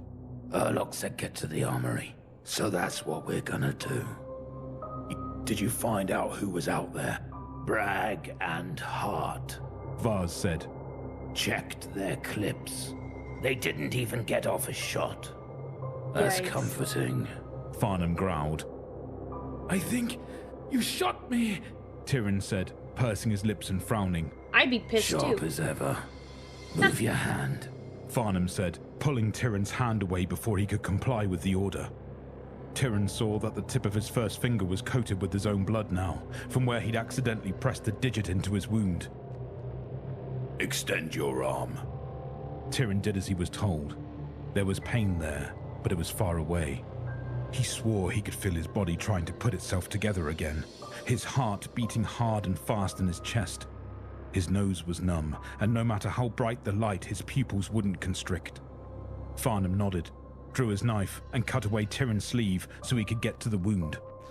Once the injury was unobstructed, the scarred sergeant took out a pressure patch and ripped it open. He pressed the two sides on simultaneously, the chem seal hissing as it affixed itself to Tyrion's wound and went to work. Oh, that's kind of cool. You're lucky. Farnham said, offering Tyrion his hand. Through and through. No major bleeders, cuts, or bones broken. On your feet now. Before something down here gets the smell of fresh blood and comes to see what's what. Tyrion bared his teeth and grabbed Farnham's hand with his uninjured arm. The sergeant hauled Tyrion to his feet, then slid his heavy stubber back into his hands. Tyrion stepped to where his las had fallen, picked it up, and checked it. It had a few new dents and dings, but the power pack was solid, and it hummed when he flicked the safety off. Farnham nodded, clapped Vars on the shoulder, and the three of them moved. They ran, boot heels banging on the steel grating, splashing through puddles of unidentified ichor and stagnant water. Oh, yeah, I guess honestly, if you think after you yeah, you really wouldn't think about trigger discipline if you knew that there was something lurking nearby. That is a very, very good point. I didn't think about that. If you're dealing with some sort of being that could probably just tear you limb from limb, yeah, you probably would just keep your finger on the trigger all the time. That's a good point. That is a very good point. Vars called distances and trajectories, scanning the darkness beyond the reach of their meager lights. They all kept their weapons up, each covering a different direction. They bolted down side corridors, weaving and changing direction to throw off the scent of anything that might hear them down there. All they saw was darkness, though, and all they heard was the panting of their own breath and the pounding of their blood in their ears. Their nerves were stretched taut as steel cables, ready for anything to happen. But nothing did. Wait. Vars rasped, putting up a hand to stop them as he stared around a corner. They'd pelted down a side corridor, cutting toward one of the three stairwells that led out of the brig and which gave them easy access to deck lifts. Farnham half collapsed against the wall, chest rapidly expanding and deflating as he sucked in air. Tyrion was panting, his mouth open like a dog, but he didn't feel winded. If anything, he felt like he could run from where they were all the way back to the armory if he had to.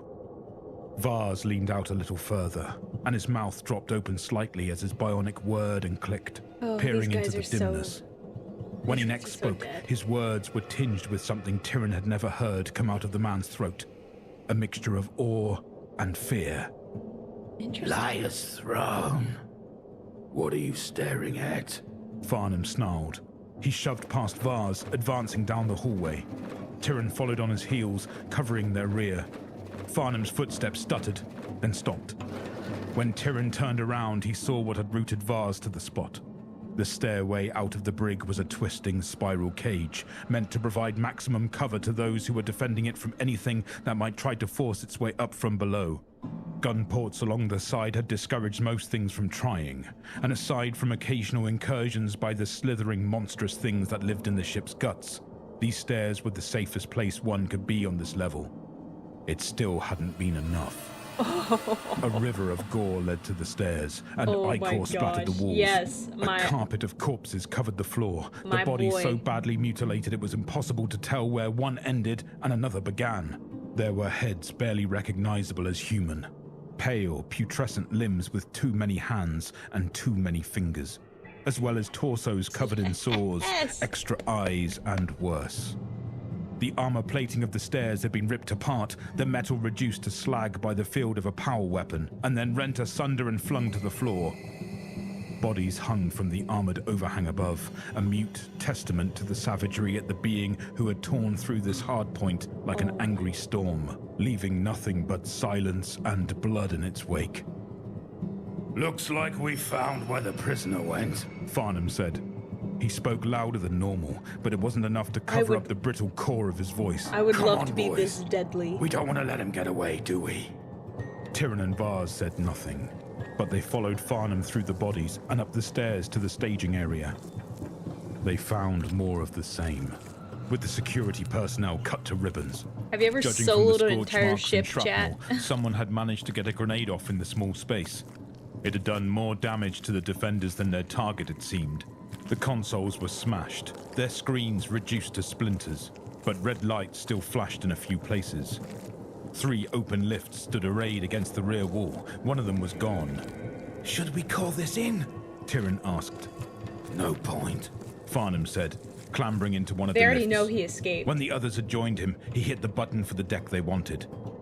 Urlock doesn't care where the prisoner ain't. So I do like this story because someone brought up you would not only do this to enemies but to allies too, and that was one of the things when I read The End and the Death, when it was kind of a oh gosh, what was the name of the blood angel? It was a specific blood angel and the name is not coming to me right now, but when he comes out of the Black Rage, he's like noticing all of these bodies. And it's not just members of the Black Legion. It's White Scars. There's some Space Wolves. There's some Imperial Fists. And he wakes up and he's so confused. And there is a Space Wolf who's like, oh, bro, are you good? Are you good? And he's like, what's you're acting weird, yada yada yada. And he's like, why do the bodies like stop here? And the line that the Space Wolf said that's like, oh man, imagine that's like crushing. No, it wasn't. I don't know if it was Amit. No, it wasn't Ascalon or Amit. It was another guy. And I can't, he like made friends with a Space Wolf. And it was the same Space Wolf. It's not, is it Amit? No, I don't think it's, I can't remember right now. And the Space Wolf said, this is as far as you got. And that was like the end of that like storyline, because that was from part 3. And it was like, oh my gosh, imagine like waking up from that initial Black Rage where you're like, what just happened? And then you realize that you're responsible for the deaths of like so many of your comrades and allies. And I think there were some blood angels in the mix of like the bodies and the carnage. Like, waking up from that first Black Rage, oh my gosh. It's not just my Primarch is dead. It is, I've killed allies and, like, brothers, and it, breaks me. But I like this because I think the initial one, it was just kind of like a berserk rage where they were just insane. But this one, like, I like seeing how methodical he is. And, like, I mean, the sheer might and power of Aston here, just going through doing everything, but also, like, the fact that he is smart. And he's not just dumb. He doesn't just, like, you know how, like, werewolves, like, the classic werewolves, like, they're just a beast and they're not thinking, they lose all of their, like, human intelligence. It's not like that here. I like it. I don't know, sorry. I just thought that was interesting. He said get to the armory, so we get to the armory. The 3 of them said, yes, technically, I'm talking about specifically technically the second Black Rage that took over the whole Legion when Sanguinius died. The Black Rage on Terra, that one. nothing as they rose up into the middle decks of the ship. In the silence, though, they heard the blaring alarms and the sound of distant weapon discharges. The lift shuddered, halting while it was halfway between decks.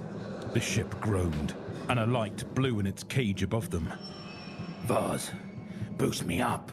Farnham growled, pushing his weapon up onto the deck. Tyrion, cover me.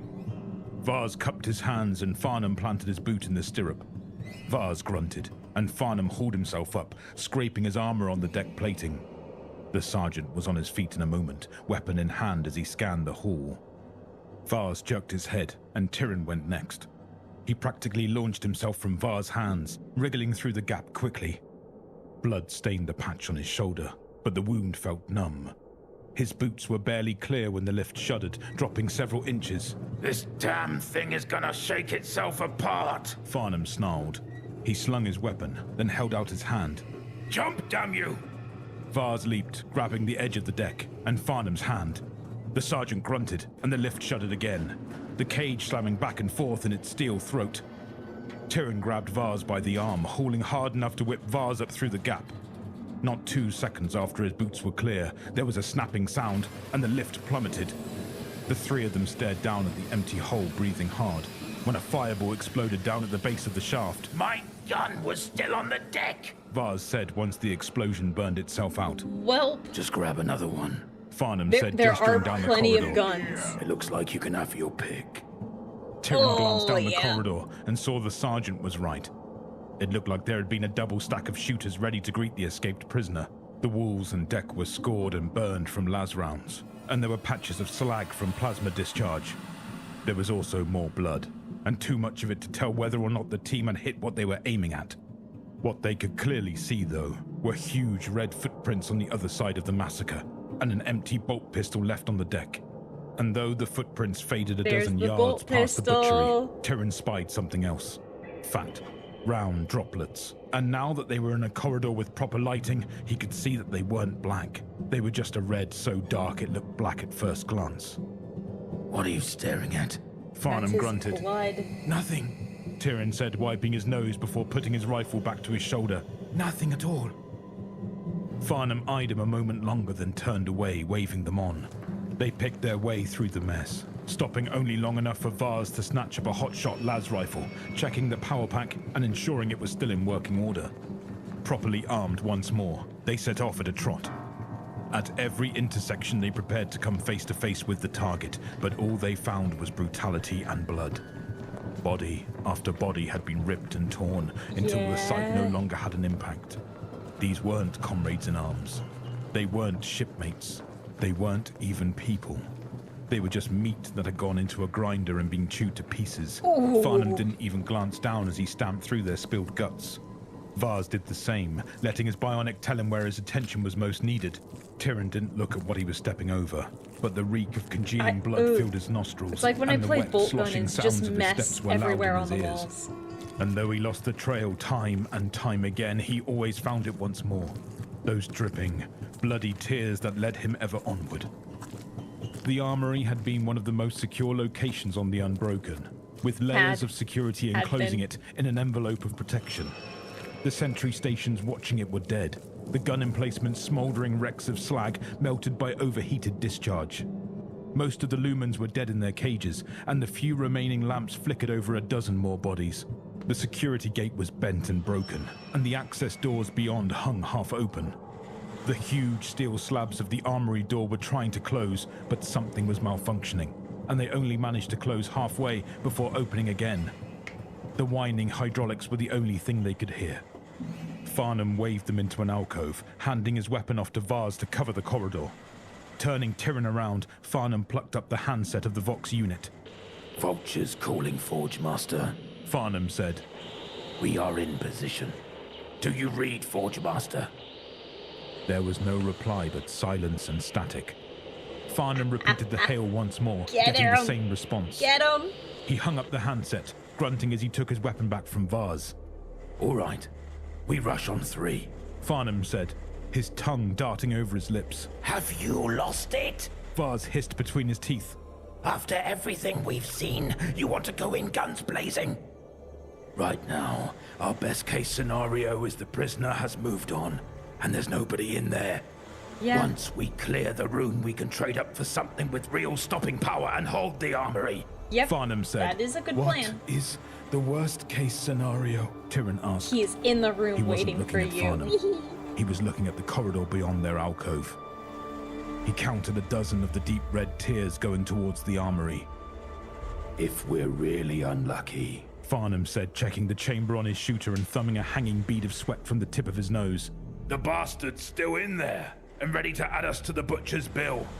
And if that's the case, I'd rather have him in a metal box with nowhere to hide than out here in the corridor with us, wouldn't you? Farnham didn't Yep. wait for an answer. He touched Vars, then Tyrion, telling them which order the stack would go in. He peered around the edge of the corridor, then held up 3 fingers as he timed the hydraulic chewing of the entry doors. When he'd counted down to a fist, he rushed forward. Dutifully as ever, the others followed, weapons up and their fingers on their triggers. I'm gonna say they have slipped bad through the luck door today. one after the other, Farnham going to the left and Vars to the right, each sweeping their side of the room. Adrenaline pumped through Tyrion's veins as he stepped over the threshold, and time seemed to slow. In the space between one beat of his heart and another, he saw everything. The armory had been a place of order in the decrepit chaos of the Unbroken. Racks of weapons had stood as straight as parade ground battle lines, each with ammunition magazines held in a spring-loaded clip for maximum efficiency. The walls had been lined with tools and machinery in neat, orderly rows, each serving its specific purpose in the assembly line of war. Terrible suits of power armor had stood guard near arming stations, seeming to glower at the room as they Now bided he their has time to power stride armor. into battle once more. The regimented, machine-like order had felt almost holy, anointed with oil and scoured clean with a ritual regularity. And if this place had been a temple, then Urlok Numastar, an Astartes who had become more metal than flesh over the journey that had brought him into the open arms of the Black Legion, had been its priest. Both the priest and his sanctuary had been defiled. Yikes. The once pristine well. order of the place had been cast down. The racks had been That's tipped over fine. to spill their contents across the floor or blown to pieces by weapons discharge.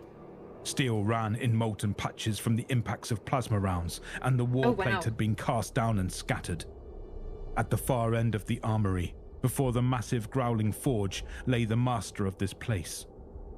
Urlok lay on his back, a puddle of mingled oil and blood spurting and leaking from dozens of different wounds. A broken power sword was rammed through his visor, nailing his corpse to the grating. Oh, through Energy the sparked visor. from the dying Oh, weapon, that's making the brutal. corpse twitch spasmodically, as if the figure in black armor was still trying to rise to continue the battle. The creature that stood above the fallen Astartes was a vision of an angel in hell. His skin, once perfectly wrought, was now spattered with gore, pierced through in 100 different places. His crown Spitting of image golden of the hair was Primarch. sodden with blood, leaking from a crown of wounds. In his hand, he held a golden sword, the blade shimmering with incandescent power. Get him! Red tears filled the Kill angel's them! eyes and ran down his face, dripping from his chin. In a moment that stretched forever, he looked into Tyrion's eyes. Tyrion felt the fire of the angel's gaze pour into him. The chorus in his own blood cried out, and in that split second of eternity, he knew what he had to do. Farnham had his weapon raised, his good eye narrowing as he took aim at the angel. Tyrion squeezed his trigger first, the sharp crack of his las rifle deafening in the confined space.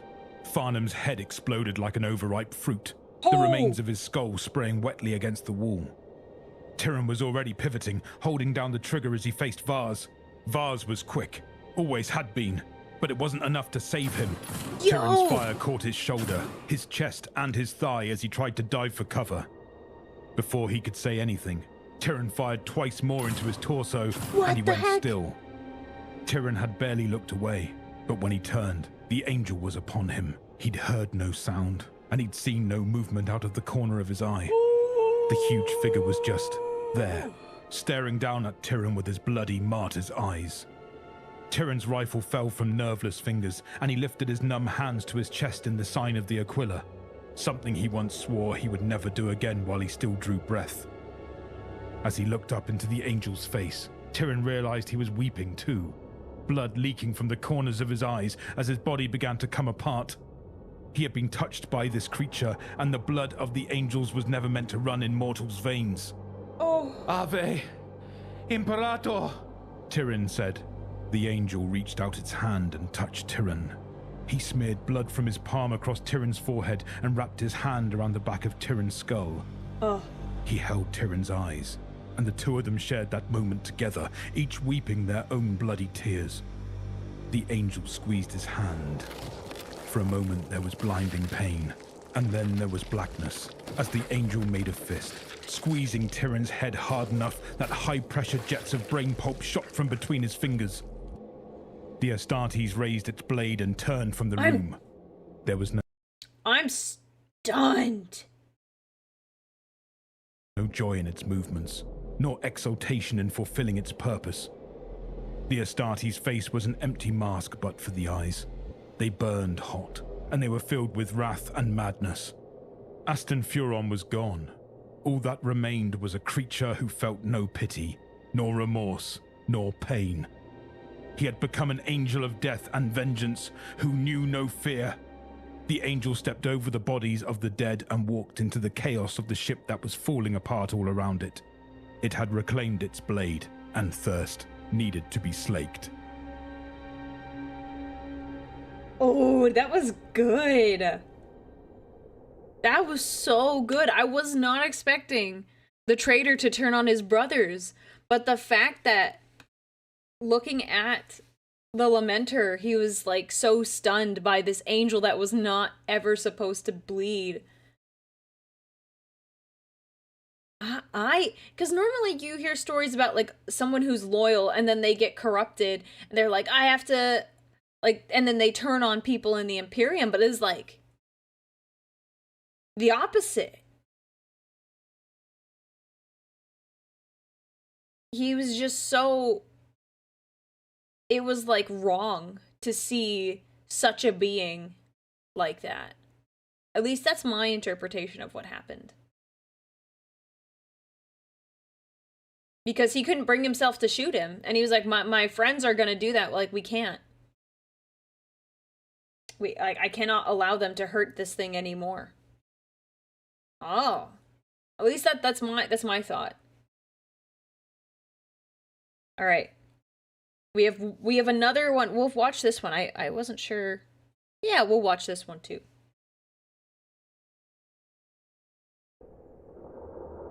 That was good. I really like that one. Oh, hang on. There was a message. Babbling Prophet, thank you so much for resubscribing. Oh, and you've been here for 4 months. So excited for the Blood Angels event. I'm happy too. I really like talking about the Blood Angels. I kind of like them just a little bit.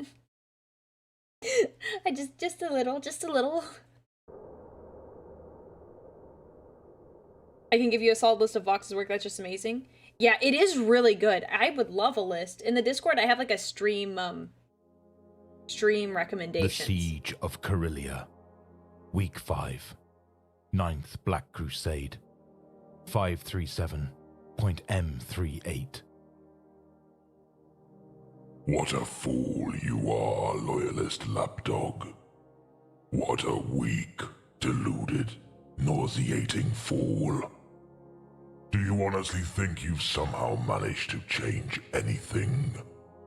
Are you truly arrogant enough to believe that you've actually made a difference?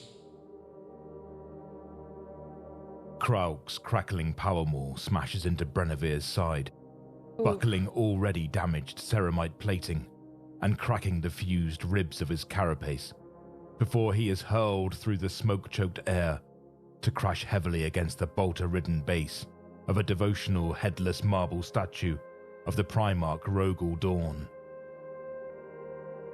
The sickening sound of his spine snapping rings in the Lamenter's ear, like the fateful toll of a clarion bell. Each breath he draws sets his lung aflame. Blood floods into his mouth, as behind his fizzling alarm-swamped visor, his sharp, regal face contorts into a bestial expression of rage and pain. Somehow, he has kept a hold of his gore-clogged chainsword, now missing most of its teeth and running perilously low on promethium. The growing mob of cultists watching the duel scream, howl in triumph, and prepare to swarm the battle-ravaged plaza and hack Brenevere apart with their assorted weaponry and their sheer hatred. Stay back, curs. He is mine, and mine alone.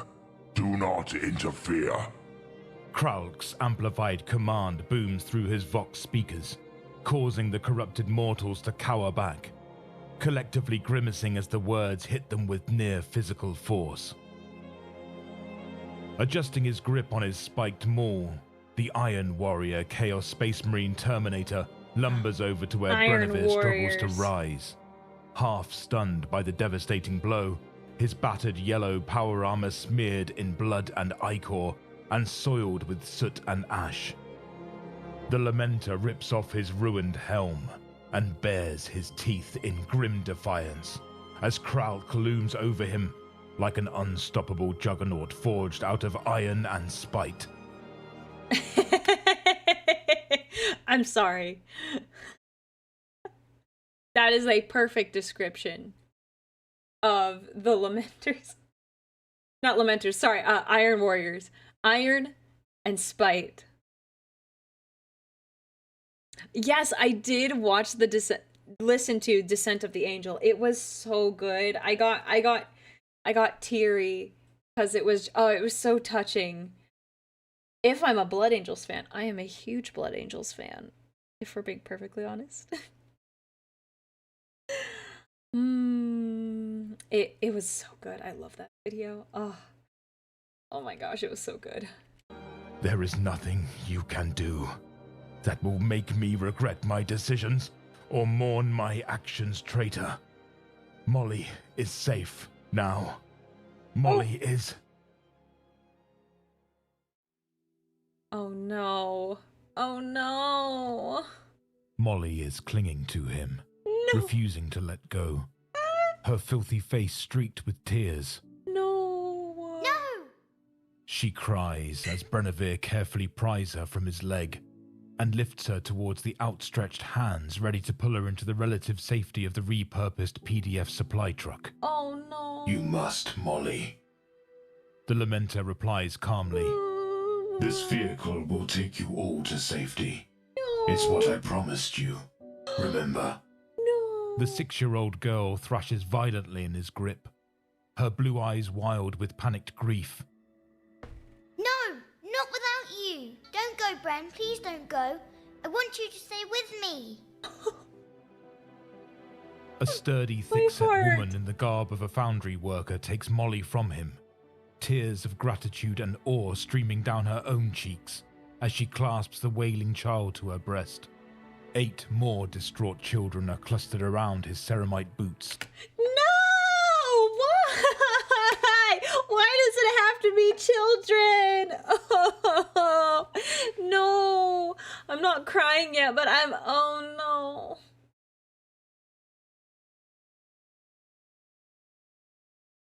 Oh no.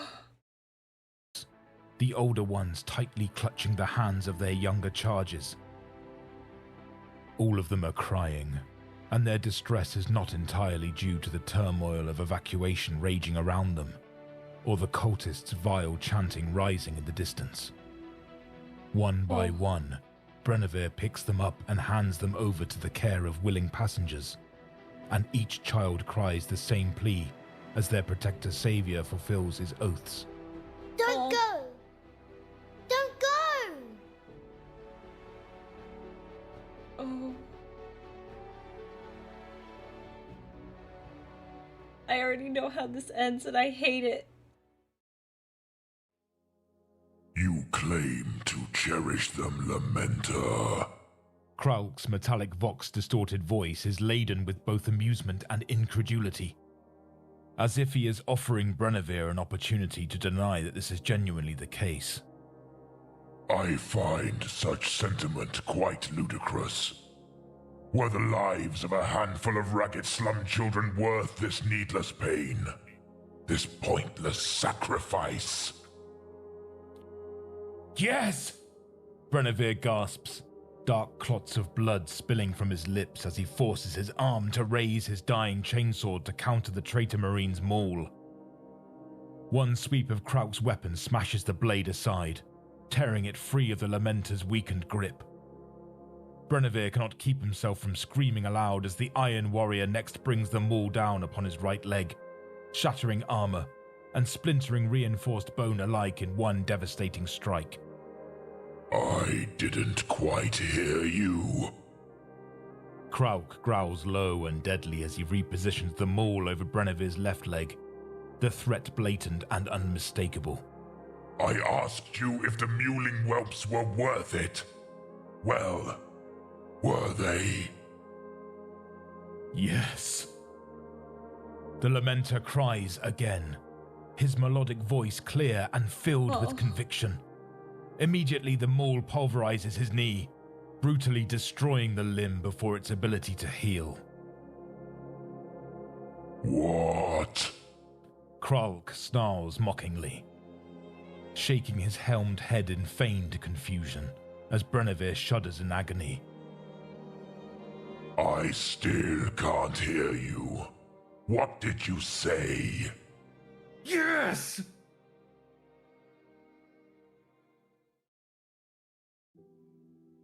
Brenevere is about to turn from the idling truck and rejoin brothers Athrulf and Ralland at their newly established defensive perimeter, when Molly's plaintive voice halts him.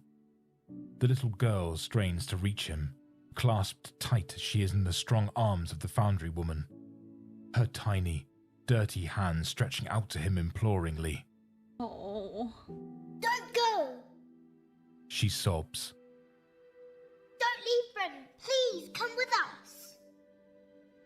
Brenevere extends a gauntleted hand and Molly desperately grabs his armored forefinger, her knuckles whitening as she squeezes it with all of her might. Molly. The Lamenter speaks as softly as his vox grill permits. Molly, I must go. There are other people, other children who need my help. I have to go rescue them too. You must be a brave girl while I'm gone. This kind lady will look after you and the others. Do you promise to be good while I'm away? Oh no. Molly sniffs and blinks back her tears.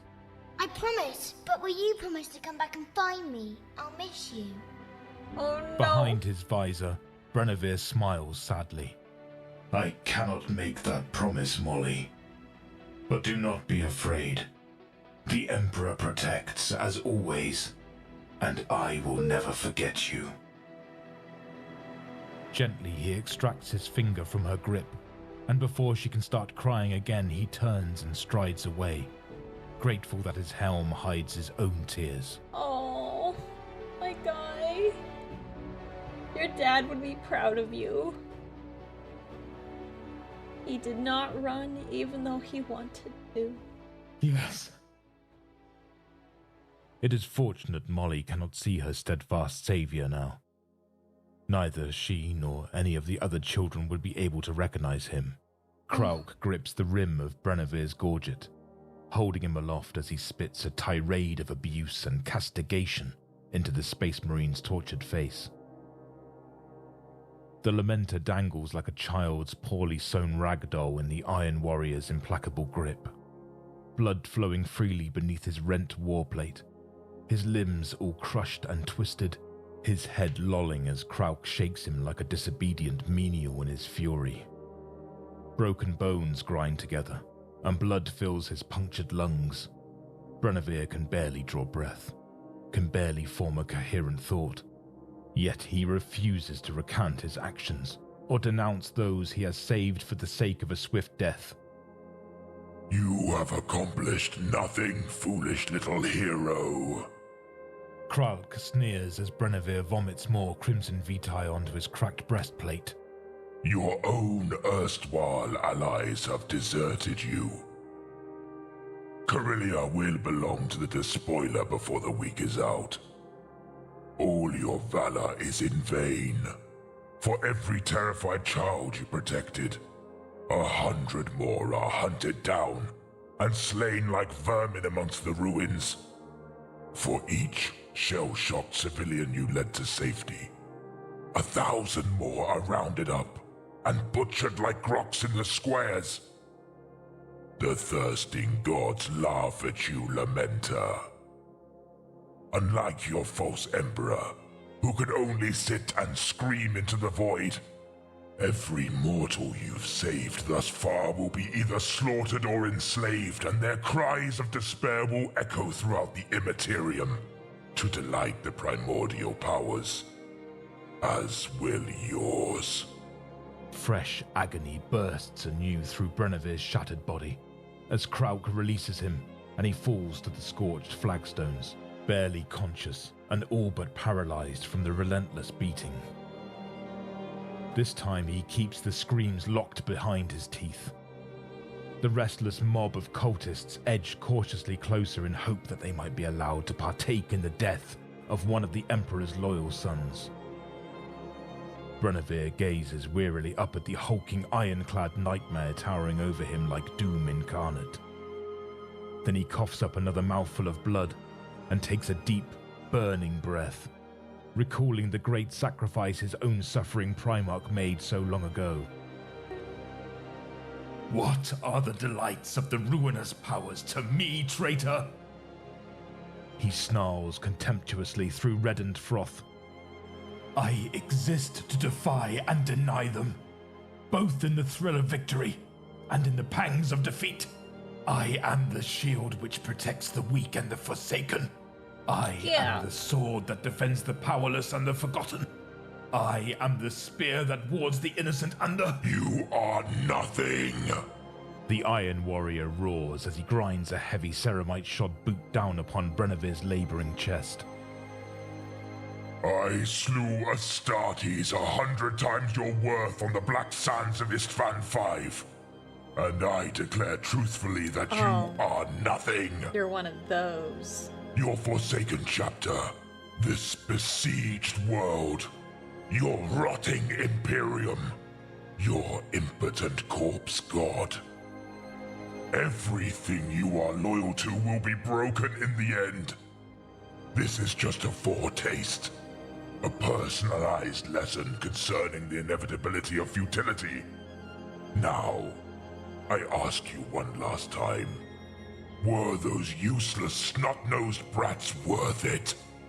Yes. Yes. Both now and always. Brenevir gasps, smiling faintly, despite the all-encompassing pain, vividly recalling Molly's look of astonished wonder when he had entered the little run-down back-alley chapel, to find the 9 undernourished street children gathered together like frightened birds before the yet undesecrated altar, invoking the Emperor and Sanguinius for protection with simple beseeching prayers as their hive city slowly fell apart around them.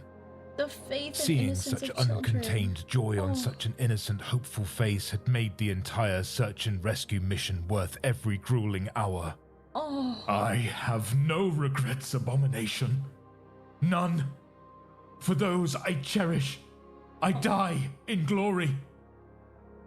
Krauk laughs, a harsh, gratingly hideous sound.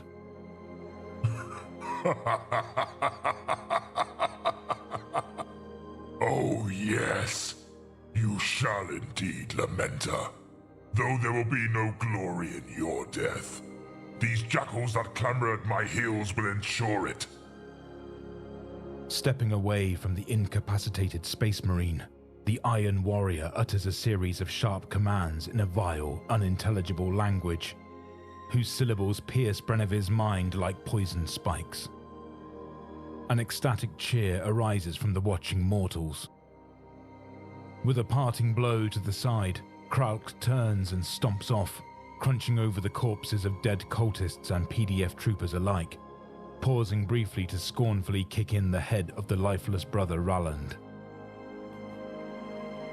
Chanting a litany to the dark gods, the corrupted humans surge forwards, surrounding Brenevir and swarming over him like agitated, oversized ants.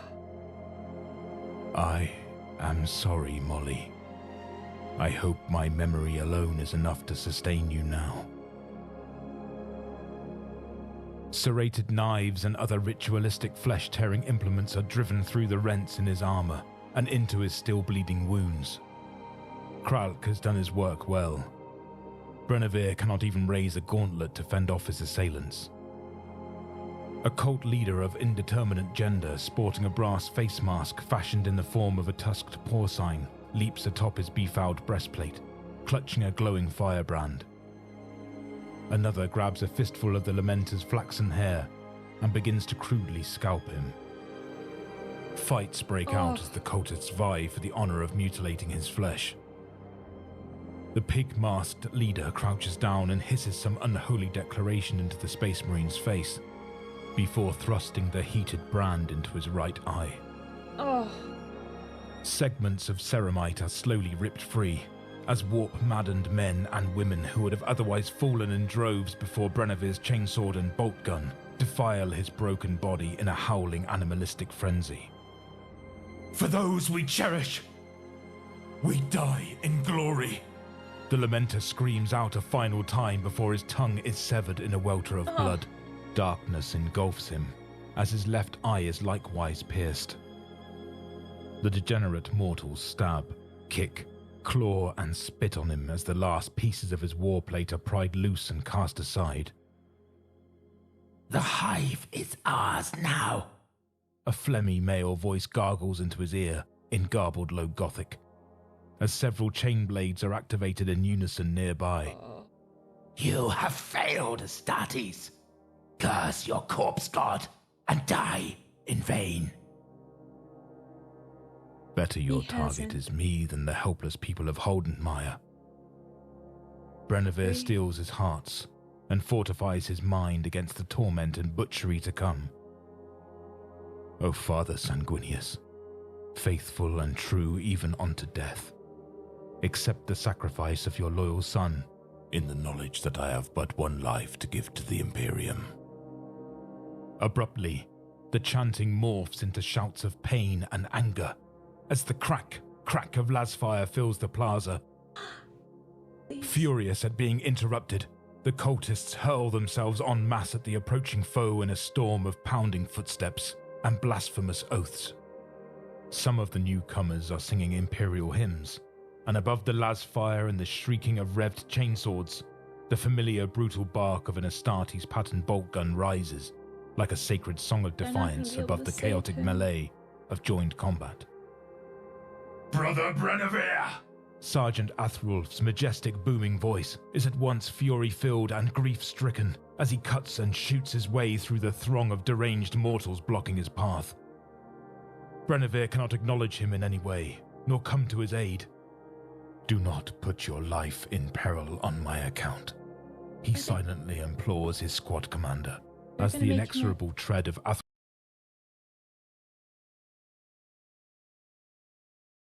I think they're gonna make him a dreadnought. He lives. He's gonna be a dreadnought. Rolf's boots draw steadily nearer. The children are safe, and I have fulfilled my duty. A retreating cultist slams against the Lamenter's shoulder, and then the cold, greasy edge of a knife is laid across his throat. Come no closer. The phlegmy-voiced man he's gonna cries just to Athrulf threateningly. Get you with a bolt. Or your brother's life will be ended by my... The heretic suddenly collapses against his intended hostage, his threat unfinished. Yep. His heartbeat silenced. Yep. Scores of people are swarming about Brennevier once more. But with the cries of the Emperor protects, and Hive Holdenmire stands on their lips.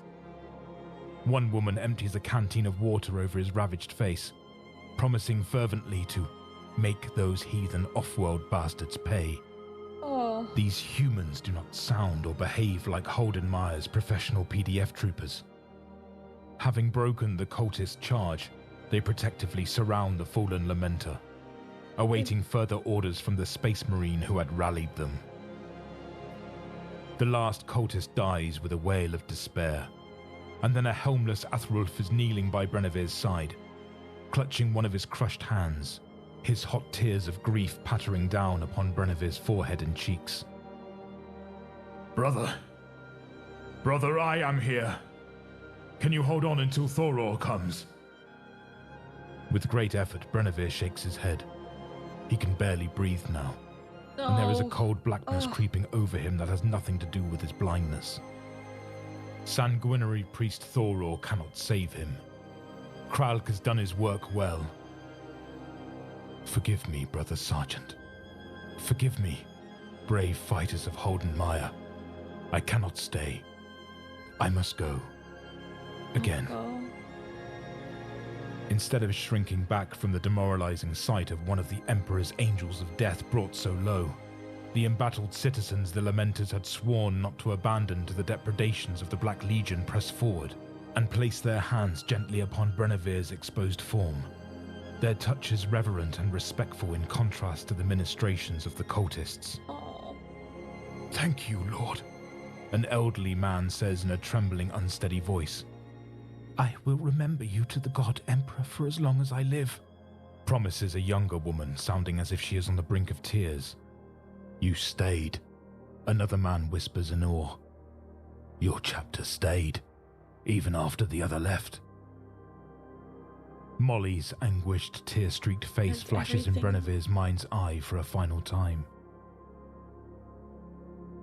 Don't go! I must. I am sorry.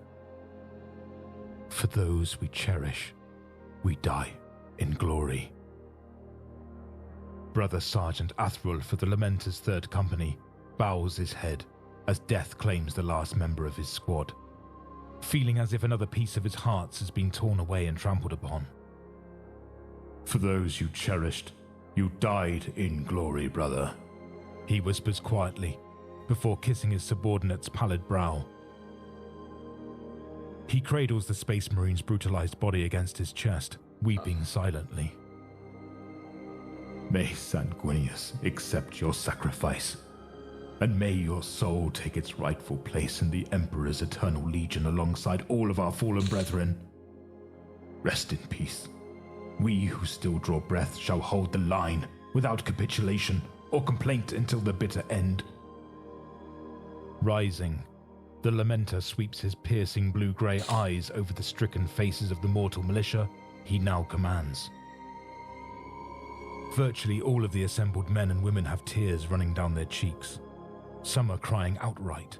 Still, they straighten and try to collect themselves as Athrulf gazes at each of them in turn, assessing them for signs of flagging resolve or stress-induced madness. Do not mourn, Brother Brenevere, he says as he dons his helm, obscuring his fair, statuesque features behind his blood-spattered beaked visor. His fate is the fate that awaits all Astartes of the Lamenters chapter.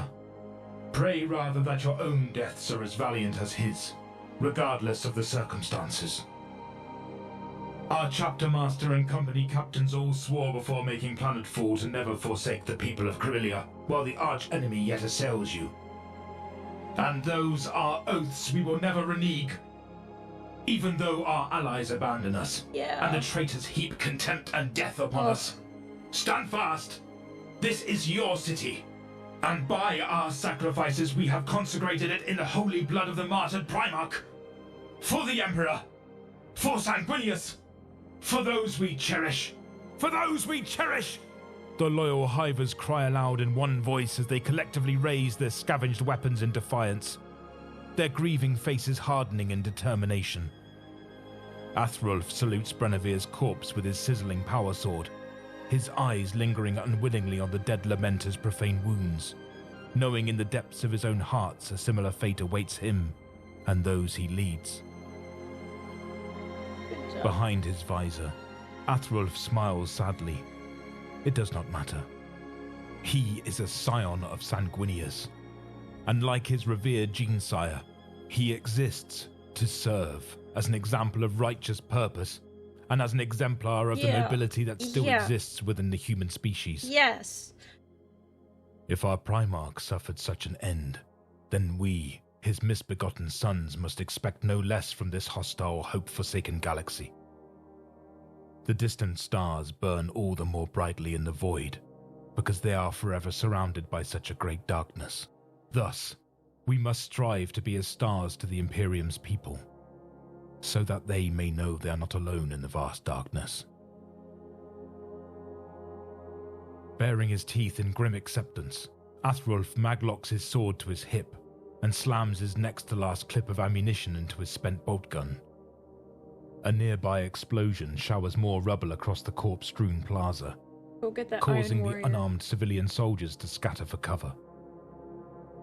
Another band of cultists clad in gaudy silk robes and wielding elegantly curved scimitars and bejeweled needle pistols charge through the swirling smoke, singing perverse praises to an even more perverse deity. Come to me then!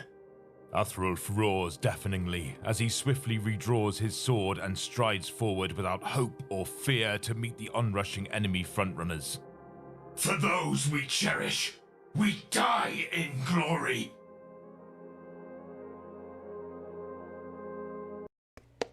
Very good, very good. I didn't cry as much as I thought I would, but I did cry, because that was so sad. That was so sad.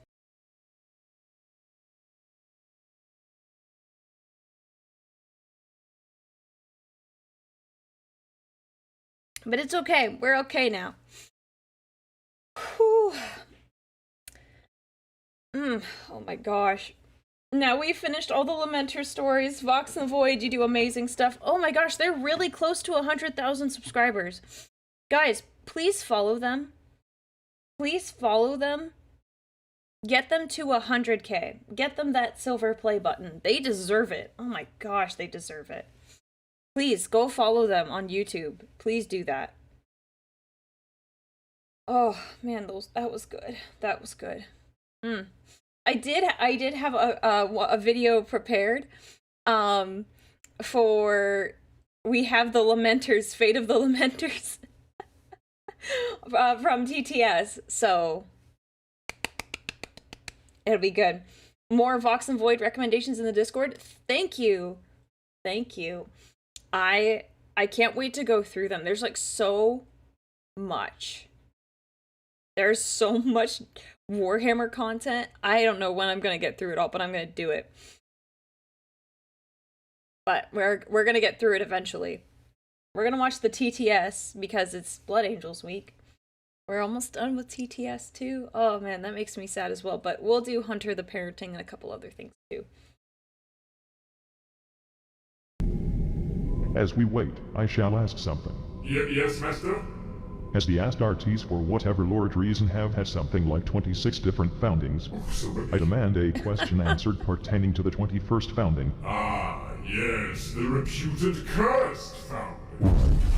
Why does such patent superstition run so rampant in my Imperium that an entire founding of Space Marine chapters is literally labeled cursed in its official descriptors, as if a cabal of fucking wizards put an evil spell on it? Take this Lamenters Space Marine Chapter 4.1. How could they possibly stand out from their Blood Angels brethren to the point of being officially labeled cursed when the likes of, say, the fucking Flesh Eaters remain undescribed as such?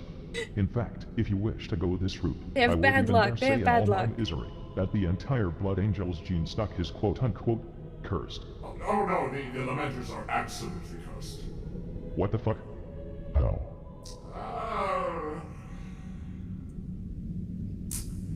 Well... Leave them, they're cursed. No, brothers, halt, please! Whoa. Please help us, someone! Give us a quick death!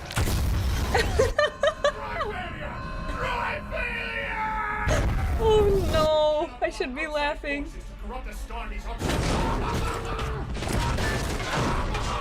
You're cursed! 100-year penitent crusade or die! Roll.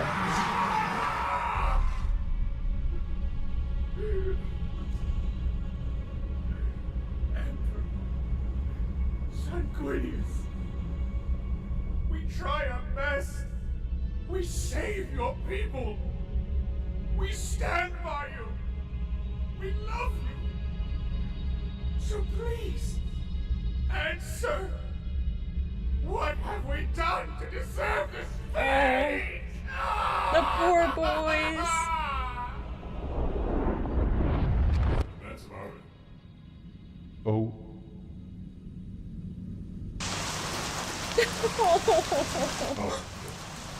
Fair enough. stop. Oh.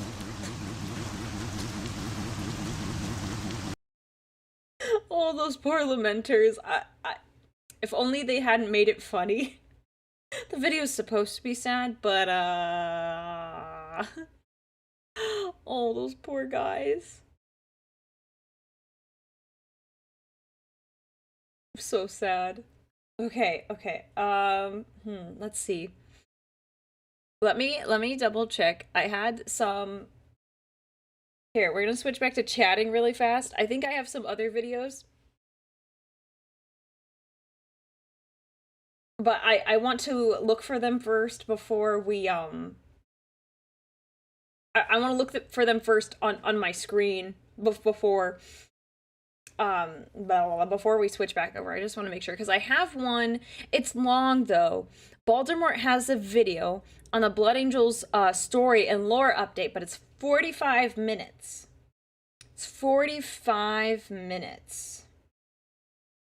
So I'm trying to figure out if that's gonna be. It's gonna be a good fit with what we already have here.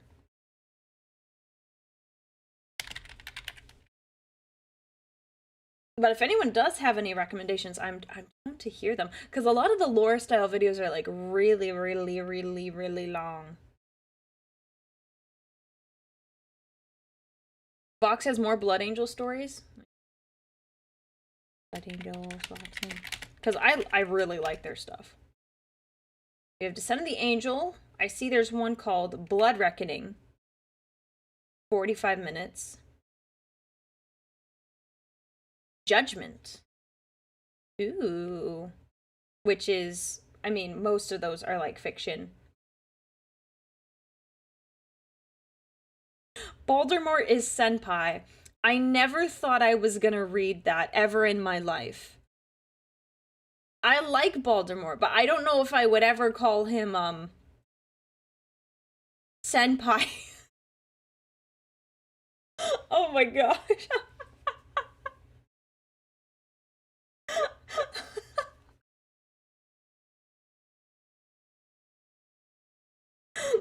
Oh my goodness.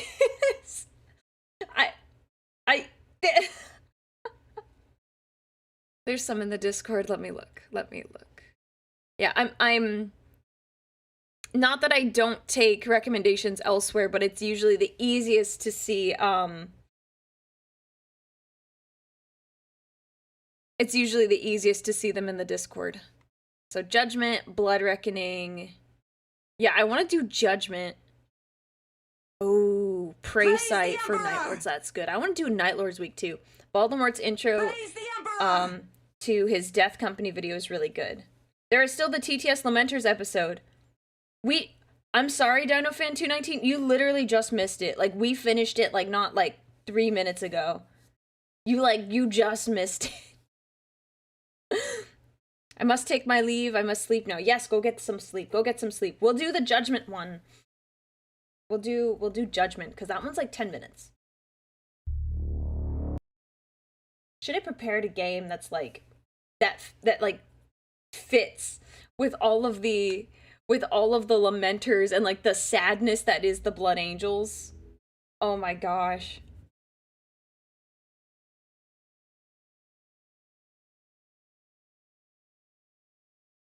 Okay, we're gonna switch back and we're gonna listen to Judgment.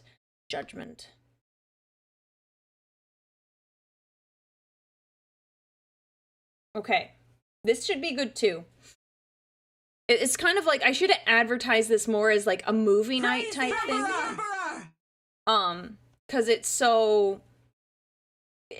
more of a chill vibe than anything. The Mantis Warriors will follow our sworn brothers, the Lamenters, to the end if we manage to not get wiped out first. P.S. Death to the Red Corsair.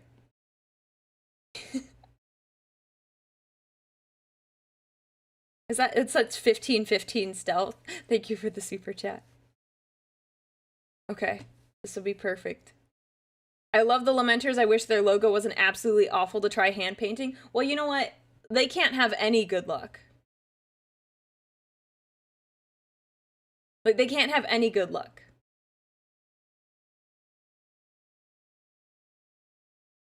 So they have to be difficult to paint too, right? They gotta be.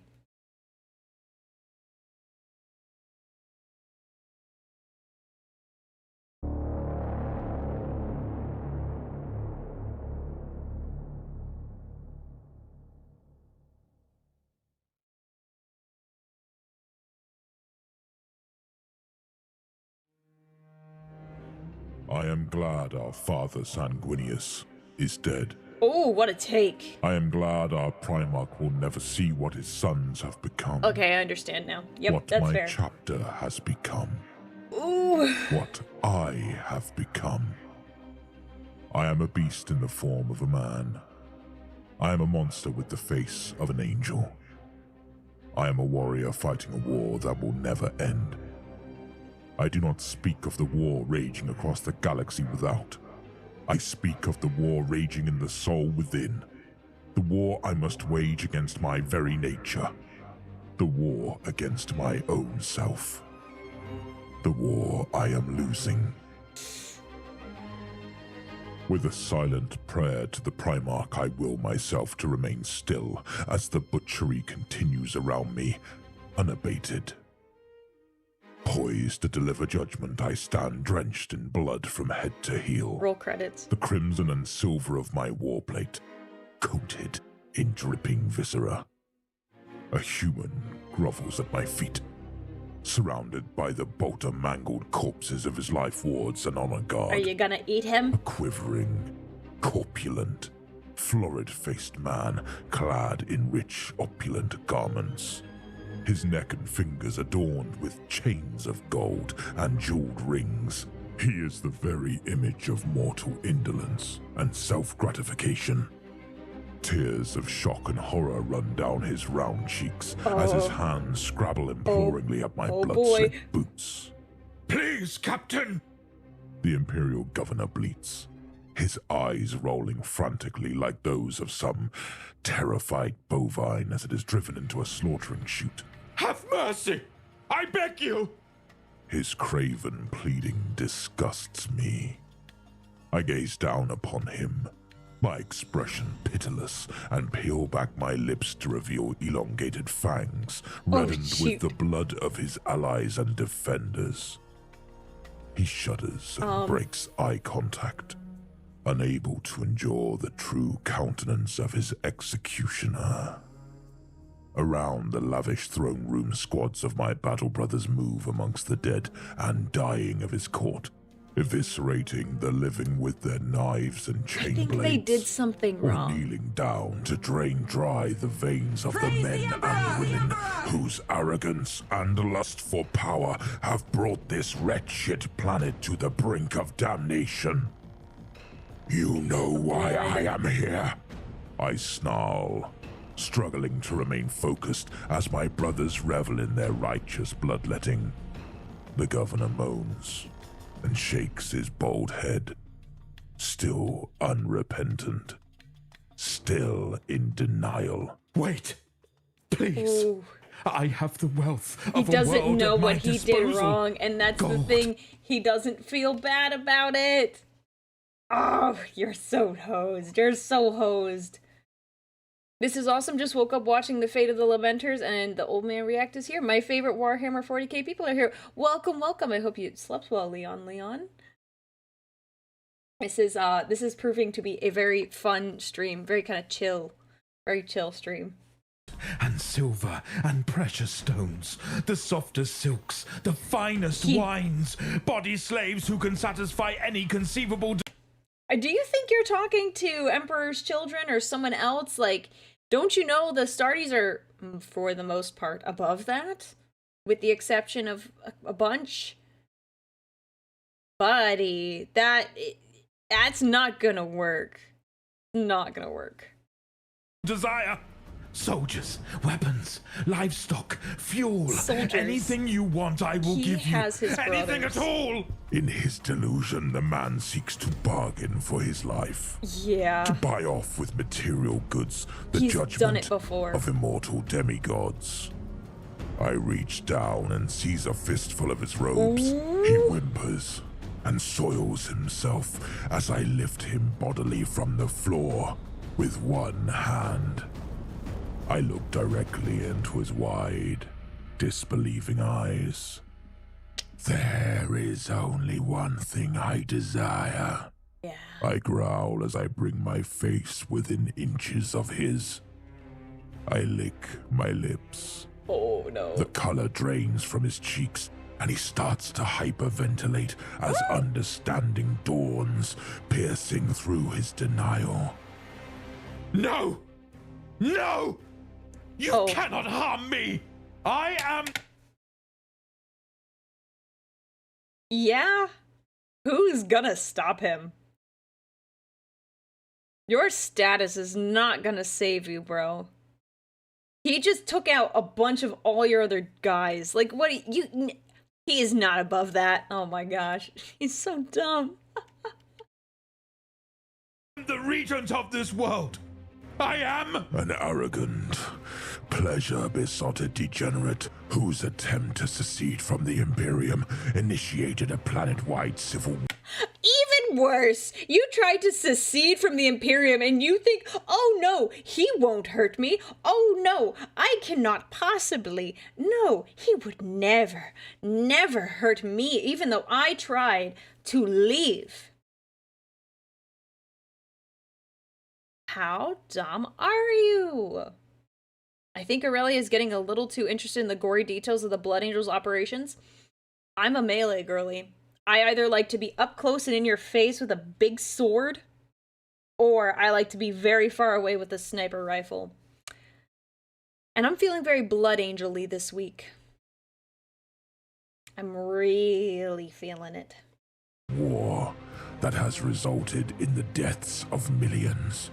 Fortunately, your rival, Lord Aster de Vere of House de Vere, was able to send out an astropathic Yeah, plea for what a deliverance. homie. Before your rebel defense forces sacked and razed his citadel to the ground. The Knights of Blood have come to cleanse this world of the taint of your rebellion, Governor. And since you have turned your back upon the Emperor, it is only fitting that he should turn his back upon you. I grip his skull with my other hand and force his head back, exposing his fleshy throat. Animal! The Governor screams, Oh, yeah. his voice shrill and despairing in the face of the final judgment. Beast! You are no angel! You are... Death! I proclaim as I bury my aching fangs Yes! deep in his neck, silencing his accusations and bringing his ill-conceived choices to their inevitable conclusion. Blood fills my mouth, and I fall to my knees as I give myself wholly over to the insatiable thirst. An overpowering euphoria roiling through my veins as I tear open his throat and glut myself. He is still alive when my armored fingers dig into his chest and rip out his beating heart. Oh! I Shoot! stand, my mouth smeared with vitae, and crush it in my raised fist so my brothers might bear witness. Blood drips down upon my upturned face, and I close my eyes in ecstasy. For the Emperor. For Sanguinius. Death! Death! The ancient, honored battle cry of our progenitor chapter rouses my men from their collective blood torpor. The squads come together and gather about me, snarling and salivating as they gnash their crimsoned fangs, their gore-choked chain blades still yearning for fresh prey. My mind turns to the scores of nobles and the hundreds of servants, courtiers, guardsmen, and adepts still cowering deeper within the palace, seeking to hide from the wrath of the angel. Unrepentant and unjudged, their treasonous hearts beating with sickening animal fear. A fiendish grin splits my blood-spattered face, and I draw my relic power sword. Leave none alive, brothers. I am glad our father Sanguinius is dead. I am glad our Primarch will never see what his sons have become. Full circle. What my chapter has become. What I have become. I am a beast in the form of a man. I am a monster with the face of an angel. I am a warrior, fighting a war that will never end. I do not speak of the war raging across the galaxy without. I speak of the war raging in the soul within. The war I must wage against my very nature. The war against my own self. The war I lost long ago. Ooh.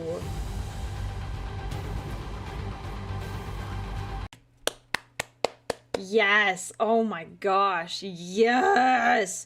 Honestly, so I love Sanguinius for his like recognition, his self-reflection that he is a monster, but is like actively trying to like fight against that urge. And like how he's strives for nobility and so much. There's so much. But also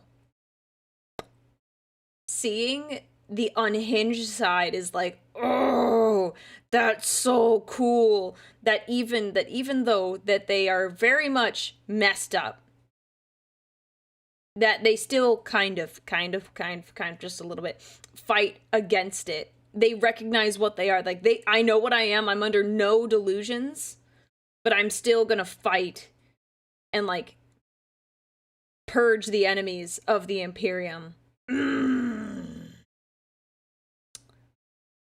That was so good. Because it also gives you a taste of like maybe a little bit of what Sanguinius might have been like when he had probably similar moments. Absolutely fantastic. 10 out of 10. Would listen to again, but not tonight because we already listened to it. Are you gonna watch Lamenters by Stringstorm or watch the Lamenters experience? I don't know that one. But Lamenters by Stringstorm. We can do that. Lamenters Stringstorm. Yeah, let's do it. Wait. Which one? Probably the one that has 2.5 million views.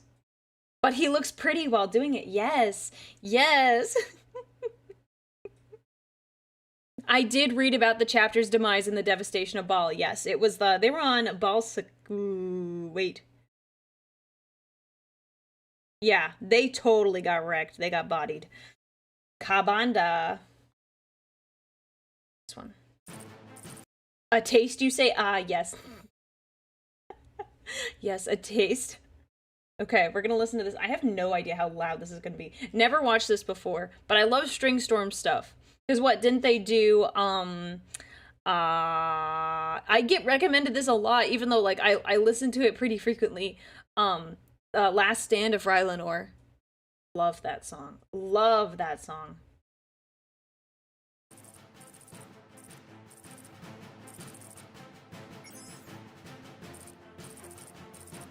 Yeah, Ninth Company.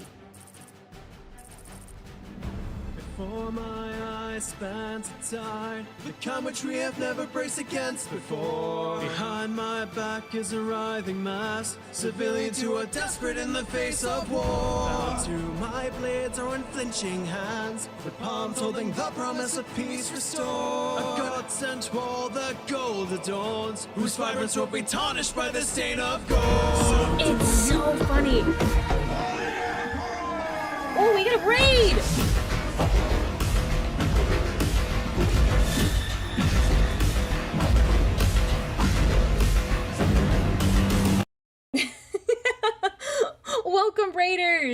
Kemlar VT, thank you so much for the raid. Welcome, raiders. What were we up to today? I hope you had a good stream. What were we doing? For the Emperor, yes. We only have loyalists here in this chat.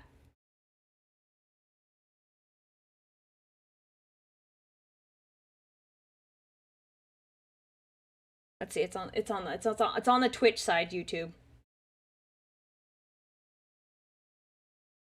What were you guys doing? I must know. Were you painting?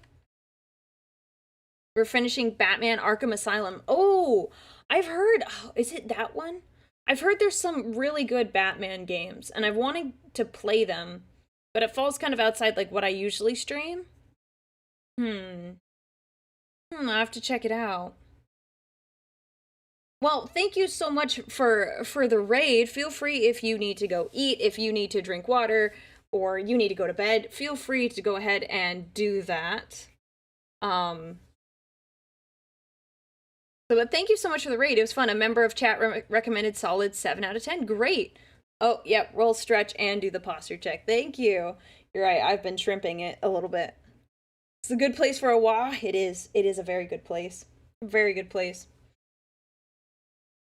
So yeah, we are, sorry, I didn't mention. Raiders, I'm Aurelia, I'm a Warhammer Vtuber, and I do all the Warhammer content. Today, we are getting into the Blood Angels, kind of learning a lot about the Lamenters today, kind of listening to the, like, Vox logs and sort of short stories. And I'm really enjoying them.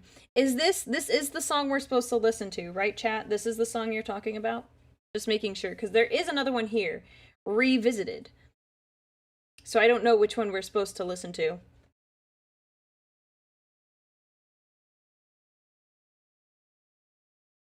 I was gonna assume it was this one, but oh, what I was gonna say before we stop this is that I can tell it's the same. If I didn't, how do I explain it? I knew this was String Storm, and I know they did the Rylanor one, but I can tell by the way their harmonies and not the rhyme scheme, but just definitely by, like, how do I put it? The rhythm of how they write their songs, at least from this one and the last, Rylanor's Last Stand, that they're the same. It's got, the pacing is very similar, yes. So I could tell it was String Storm. Even, like, if you would put this in front of me and I didn't know it was them, I could tell it was them. So we'll continue. You hear us calling like the voices of angelic choirs. My brother's voices roar. We will drown out their monstrous sound. As the last light shining hope, we strike down with vengeful blows. Just 100. I'm so sorry. It got really loud. I apologize. I'm sorry. Sorry. Strong, but that holds the line. We make them a man of soul. Still we hold them back. If we're the fire, they've lit the match. I'm only encouraged to repel another attack. Somehow beside me, I see one of us on our knees. I see the light escape his eyes and take revenge on those who made him bleed. We know our goal, quiet our thoughts, direct our purpose and aim our shots. Ignore the mounting smell of blood and metal, as if we were drawing lots. Although your stomach is tied and It's like almost the same. I can hear the other song. It almost feels like it's exactly the same, and it's not. I know it's not, but like I could almost sing the words Rylanor's Last Stand with this, and it would line up about perfectly.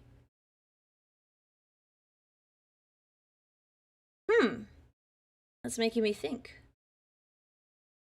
I don't know. Can anyone else hear it, or is it just me? Because I feel like that's what I'm hearing. I don't know.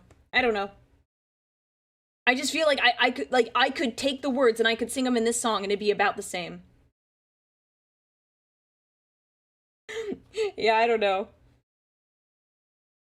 I might listen to this more later. This is one of their older videos too.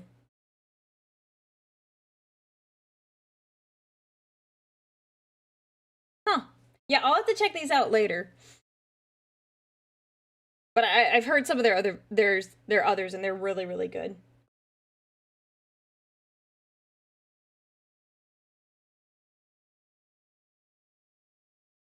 Turn my music back on. We'll chat a little bit more before we call it today. There we go. But that was a good recommendation to at least check out. I should listen to more of their stuff. And I've never gotten around to it. Time for yaps, no more feels. Yeah, I know, everything's just making me sad. Everything just makes me sad. Yeah, we gotta keep yapping. If I don't keep yapping, like, I'll like self-destruct. Like, I found out from a sibling long ago that I talk in my sleep, and honestly, it tracks. I never stop yapping, chat. Even at a young age, I was always talking.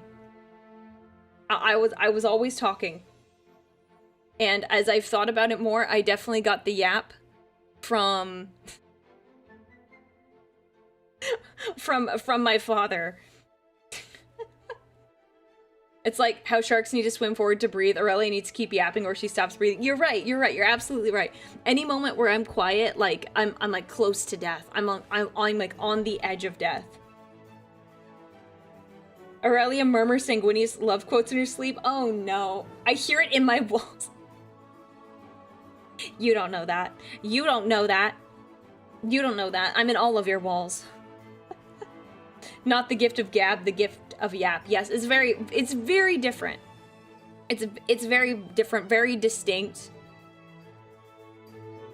Aurelia talks to Sanguinius in her sleep, confirmed. Honestly, I wouldn't be surprised if he talked back to me.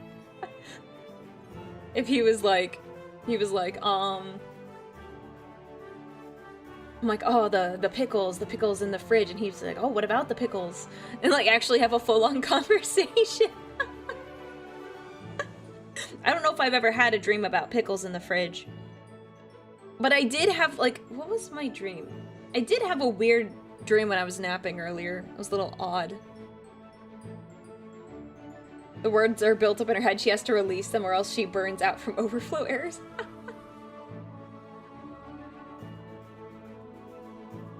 I'm a yapper, also I'm introverted. Okay, like... How do I put it? When you're passionate about something, you have lots of words to say. And I'm clearly on a platform where it is a little one-sided. It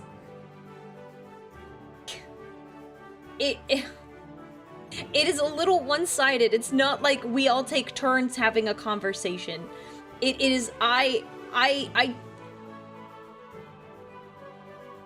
talk, you react, and then I react back. So it's like, it's different. If it was a group of all of us, which is like, what? 130 people between both YouTube and Twitch. Like, then I wouldn't be talking all the time. But like, it's only me. It's only me. And how fast I can read. She read too much when she was a kid, now she's full of words. It's a... Yeah, you're not wrong. I read a lot. I still read, well, not as much as I'd like to. Not as much as I'd like to. Can you read as fast as a White Scar can drive? Probably not. Probably not. That's really, really fast. It's really fast. Sister Aurelia, I heard you flirting in your sleep. That... Okay. That sounds like I'm a Femstodes, which I'm not. I'm not. I swear I'm not. I have no riz. I have no riz. Come on. I bungled my way into Sanguinius. He was just being polite. I was probably being accidentally charming. There's no way. I have no riz. I have no riz. I have no riz. Anyone that says otherwise, you are dead wrong. If you knew me, no. I have no riz. The closest I can get to riz is this. Hang on. 1 second.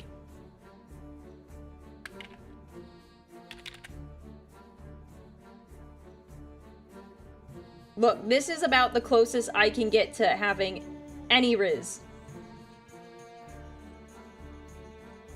These... I like how they do this.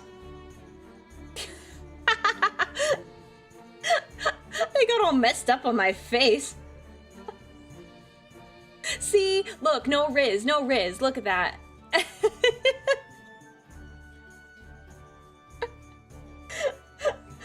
Let me try that again. Let me try that again. Maybe I'll have riz this time. That only, like, solidified what I said. I was like, wow, those suckers were locked onto my face. There we go. This is the closest I can have to riz. That's not riz, that's adorable. See, there you go. See, I don't have riz. I accidentally charmed my way into it. Oh, you redeemed the commissar. Sorry. Let me make sure I get the hat on. I don't know why it didn't go through. See, this is the closest we've got.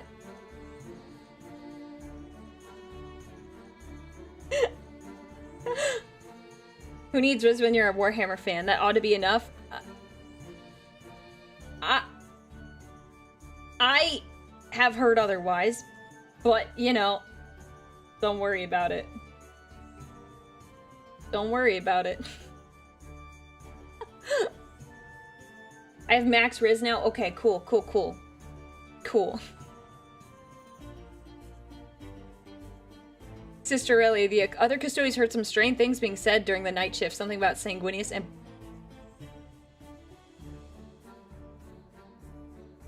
Where did you get this information? You are terribly... You are terribly misinformed. You're terribly misinformed. How did you get with Hawkboy? That's classified. That's classified. Absolutely classified. Don't worry about it.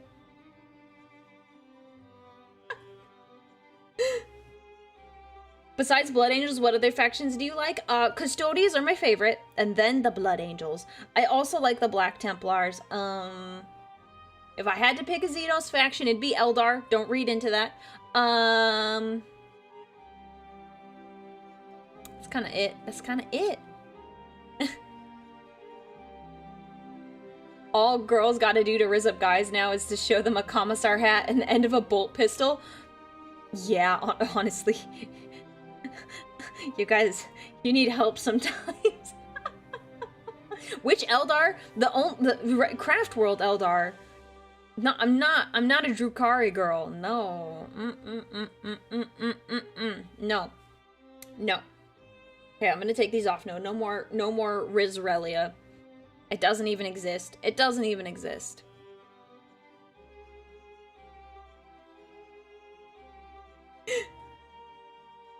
Eldar confirmed. No, that confirmed nothing. That confirmed nothing. I just said I like you. Someone asked, what other factions do you like? And I gave a list.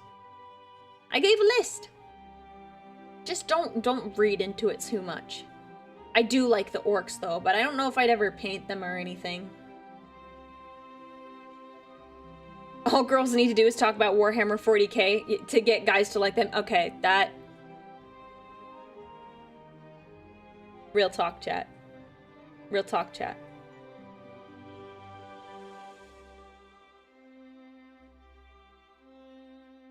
Real talk. Okay?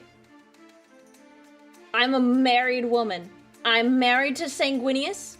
Okay? Okay? We'll make that clear. If my husband was alive, he would get you.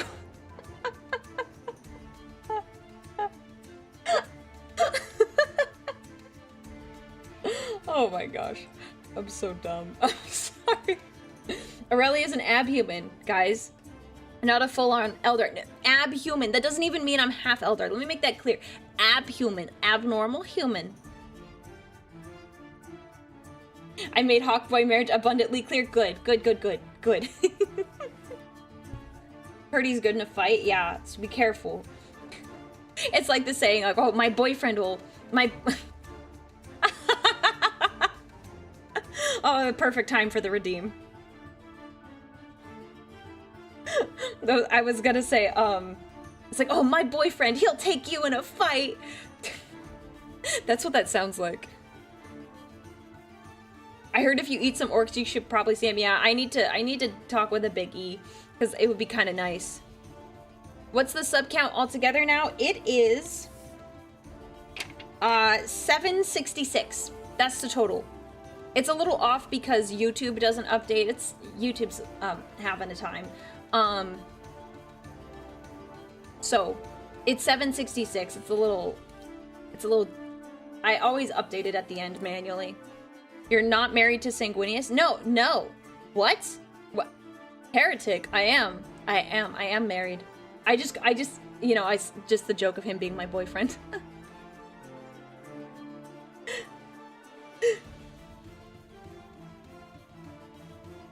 My husband works at Nintendo Vibes. Oh gosh. Do you know who my husband is? How dare you? Do you know who I am? A little more, we can make a toggle for the next version of Aurelia. Yeah. Yeah, all of the sub goal is gonna go subs. All the sub funds are going to my 2.0 model, where we'll upgrade this beautiful thing. My plan is to have a little bit more of a Warhammer look, and it's gonna be cute. It's gonna look really good. I love my armor now. It just has more of like a fantasy vibes. Whoa! We stand ready. Black Knight 765, thank you so much for the 25 gifted subs. Black Knight, if you haven't, you should join the Discord, because one of my prizes for people who donate 25 subs or more is an exclusive Aurelia wallpaper. It's Gothrelia. So if you go on there and you reach out to my admin Onyx, you can get your wallpaper. Thank you so much. Make sure you say thank you if you just got one. Wow, 25 in one go. Yes, there. Go reach out to Onyx. Aurelia, the Aurelia train has no brakes. Oh boy, oh boy. Why do you want to look more like Warhammer? You already look enough to me. So I want more like... how do I explain? I want to solidify the branding. I know, it's like, it definitely catches your attention. I know the model catches your attention because it's armor and it's gold, but I want to have more of like the pauldron-y kind of look. I want to look more like Custodian Space Marine. That's kind of the goal. So it's a little bit more clear. Because this is, I love this model. I don't think I'll ever like, I would ever hate this model. It is perfect for like everything. And I also want a helmet. And oh my gosh, I have a helmet that we've designed, and it looks so good. It looks so good. Yeah, more gothic and kind of more my own style, but I'm not gonna directly steal from the Custodes. So GW doesn't smack me in the face for taking their designs. So it's a combination of a bunch of different like styles I like. Get a chibi in Alaris Terminator armor. That would be so funny. That would be so cute. Oh my gosh. She looks more like Warhammer Fantasy or Age of Sigmar. Yeah, it is more of like a fantasy lean. But I kind of make it clear with the content. Good news, Cha-Cha is still streaming. We're not gonna raid Cha-Cha. I'm gonna see Cha-Cha tomorrow. I know, Cha-Cha. We're supposed to network. We're supposed to get to meet people. I've grown to like the model a lot, to be honest. It's fun drawing it. I'm glad you like drawing it. And that, just because I get a new model eventually doesn't mean you can't draw the old one. I am quite attached to this one. It's quite lovely. And it suits my needs perfectly. Like, yes, there are things I would like to improve. If I could improve this one now, I would. But there's only so much I can do with it at the moment. Like, I wish you could see how expressive I am. Like, you can't tell, but like when I'm watching some of those like Voxcasts, it's my facial expressions are all over the place, but this model can't quite reflect that. And it's a shame because like there's moments where I probably look insane. Like I look like maybe I'm a little evil or something like that. And I just wish you could see my actual expression. Aurelia plush when we need to get a little bit bigger first before I can start doing like full-blown merchandise, but I definitely plan on doing it. I think it would be so fun. My goal is to get a partnership with GamerSupps and get one of the, well, they call them waifu cups, and I guess technically it's the sanguineous waifu cup. We stand ready. And I'll be fully armored on that one. Yo, Apocalypse Pony, thank you so much for the 20 gifted subs. Say thank you there to Apocalypse Pony. I think Apocalypse blah blah blah blah blah blah. Apocalypse Pony. I think you already passed the 25 subs. So I think you are already past that, but just please make sure you get the wallpaper. I want you to get your reward. I hope someone has a good idea for a toggle. Yeah, now we just hit, so that's delayed. Let me see if I can fix that right now. Let me see, I might be able to fix it right now so we can reflect the actual total. 1 second. It's plus, let me fix it right now. I just can't update it live all the time, but this is actually like the perfect time to do that. We are at, whoop. I save it? Perfect. Yay, I saved it. I was able to fix it. So we officially just hit our 800 subscriber goal. Thank you, everyone. I will set up in the Discord a channel where you can all submit your ideas, and we can then later we will vote for a 2.0 toggle that I will incorporate when I get my new model made. Is this your first model? Yes. Yes. This is my first model. I love it. She's really good. 2.0 toggle being a JoJo posing Aurelia, calling it. I wouldn't be surprised. I don't know, it's kind of funny. It's kind of funny though. I didn't think I would love the Femstodes meme so much, but it's too funny to not. Like, I have to. Even if you will never see my abs, I am happy to do the poses and the fun stuff like that. I don't know if you're going to react to more of Vox and the Void, but if you want more Blood Angels, there's a really good one called Blood Reckoning. Ooh, yeah, see, I want to listen to more of their stuff. Please follow them. They are so close to 100,000 subscribers. Please, get them their silver play button. They deserve it. Please, please. If there's anything you do today, just please make sure you follow them. Please, you have to. The Emperor! Hype Train. Oh, thank you so much, Shady Spinach. Speaking of plushies, did you get one of the plush servo skulls that came out recently? I did. I got it as a gift from my throne page, and oh, I love it. I sleep with it. I snuggle with the skull. It's my Steve. It's Steve in huggable form. Well, that's not completely true. You can hug Steve normally as a skull, but in plushie form. Are we ever gonna get you see a play? Are we ever gonna see you play a tabletop match? That would be so dope. I have to do that at some point. I need to find a good friend to like play it with because I'm not quite skilled at it yet. I've only played one game currently, but I want to play more. I really, really want to play more. I just don't. I need more time to learn and like get better with strategy. I know I don't have to be the best, but I want to better understand how everything's supposed to go. And also trying to play with someone that will fit well with stream. Aurelia just has an actual human skull she used to snuggle with and can't admit it. No! No! Real skulls are too hard to snuggle, can confirm. Brother. Do we need to call the Inquisition on you? Do we need to call the Inquisition?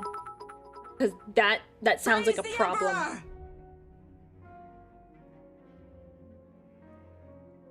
Tabletop Simulator? Yeah, I've played on Tabletop Simulator. But I still need to practice. Ask my friend from D&D, Kyra? She's never played either. She's never played either. We would both be fumbling around, because you gotta chat a lot. This is why I like the Warhammer fandom, fans raising up fans. I mean, honestly, if there's anything, it's like, they did all the work, and I got to watch their wonderful video. Like, I feel... They just do such a good job. I have to give them credit, because I'm just reacting to it. They did all the wonderful voice acting, and all of the sound work, the audio, the sound engineering, audio engineering, whatever you want to call it. Also, Warhammer Plus has battle reports with professionals that give tips and reasoning with their plays. Okay, I'll have to look. I'll have to look into it.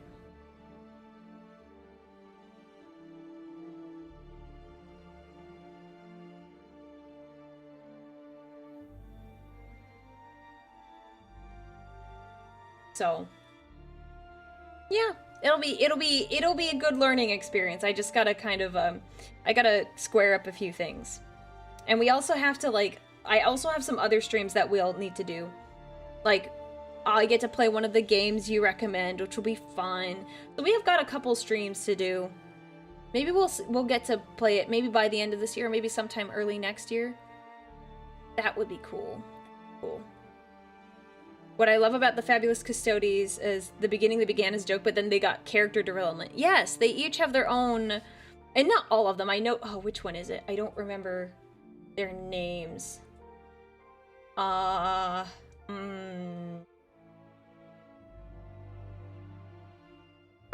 trying to remember their names, but yeah, some of them like have had some true character developments. The one that likes Magnus has kind of stopped being a butt to boy. At least for a little bit. The squeaky one? Oh gosh, which one is the squeaky one? They're all kind of squeaky. Would you consider doing Kill Team at some point too? Yeah, I think so.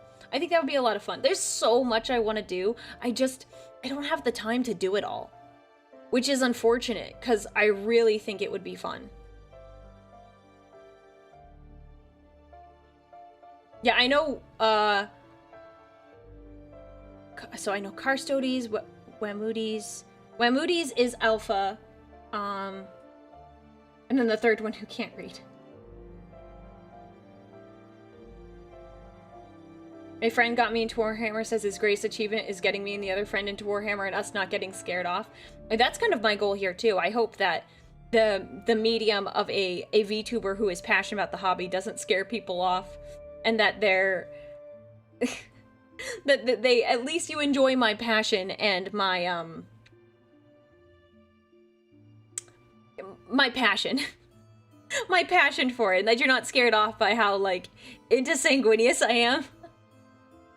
But I love having a whole week where I can talk about it. If anyone says, Aurelia, stop talking about it, I can say, it's Vampire Week. I can talk about whatever I want. Although tomorrow will be definitely, an exception, since we really won't be doing any vampire content, since we have the collab. So, everyone, the collab, I haven't set up the waiting room yet, but I will tonight. Collab tomorrow, Lethal Company, with Cottontail, Cha-Cha, Fifi, Len, Tsunami Cat, and Megalodon. And Megalodon, just got she's doing her 2.0 model debut. It looks very good. It's very cute. I love it. So it's gonna be a great collab. So unfortunately, there's not gonna be much Warhammer talk. I got invited to this, and it was in the middle of the subathon, but I was like, oh, well, it's fine. So it's in the middle of the subathon, but we are gonna have so much fun. It's so Jover for the say-so Aurelia. Well, we will see. We'll see. I think it'll be great to hang out with all of those girls. Neat. I only know a couple of those. They are, yeah, some of them are pretty popular. I didn't know all of them at first. There was like 2 of them I didn't know. And I looked into it and I was like, oh, okay, I'm vaguely familiar with their content and everything. I'm about to be I'm gonna be tempted by Slanesh and consumed by the warp. Oh no. Oh no. I think I will be fine. The Emperor protects, remember? The Emperor protects. Let me see who we can raid tonight. See if there's anyone. Let us see. Because Cha-Cha is streaming, but we're not gonna raid Cha-Cha.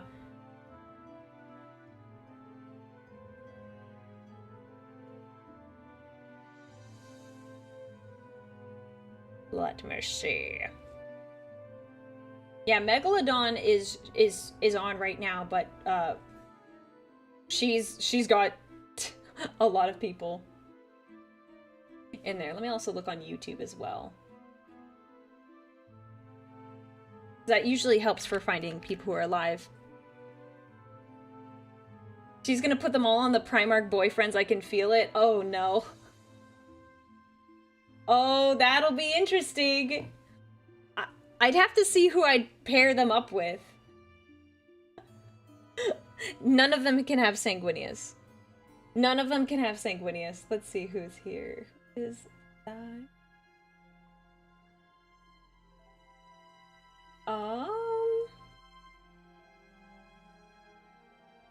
Can't see my screen very well.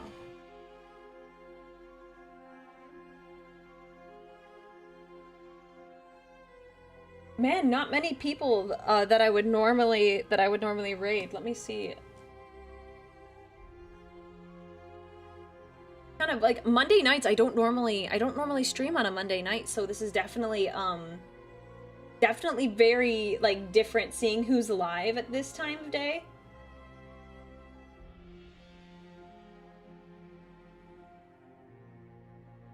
Wow. Okay, we don't not many at all. Wow. Okay, so there's not really anyone that I would normally raid or anyone who's like on my current list. That I would normally raid tonight. So we are going to call it. I will see you tomorrow for the collab. I apologize if I'm not checking chat as often, but it is going to be very, very fun. You'll still be able to do redeems and all of that stuff. So thank you all for coming. Thank you for all of your support with the subathon so far, and I'm just so grateful for all of you. So thank you very much, everyone. I will catch you all tomorrow, okay? All right, check you all later.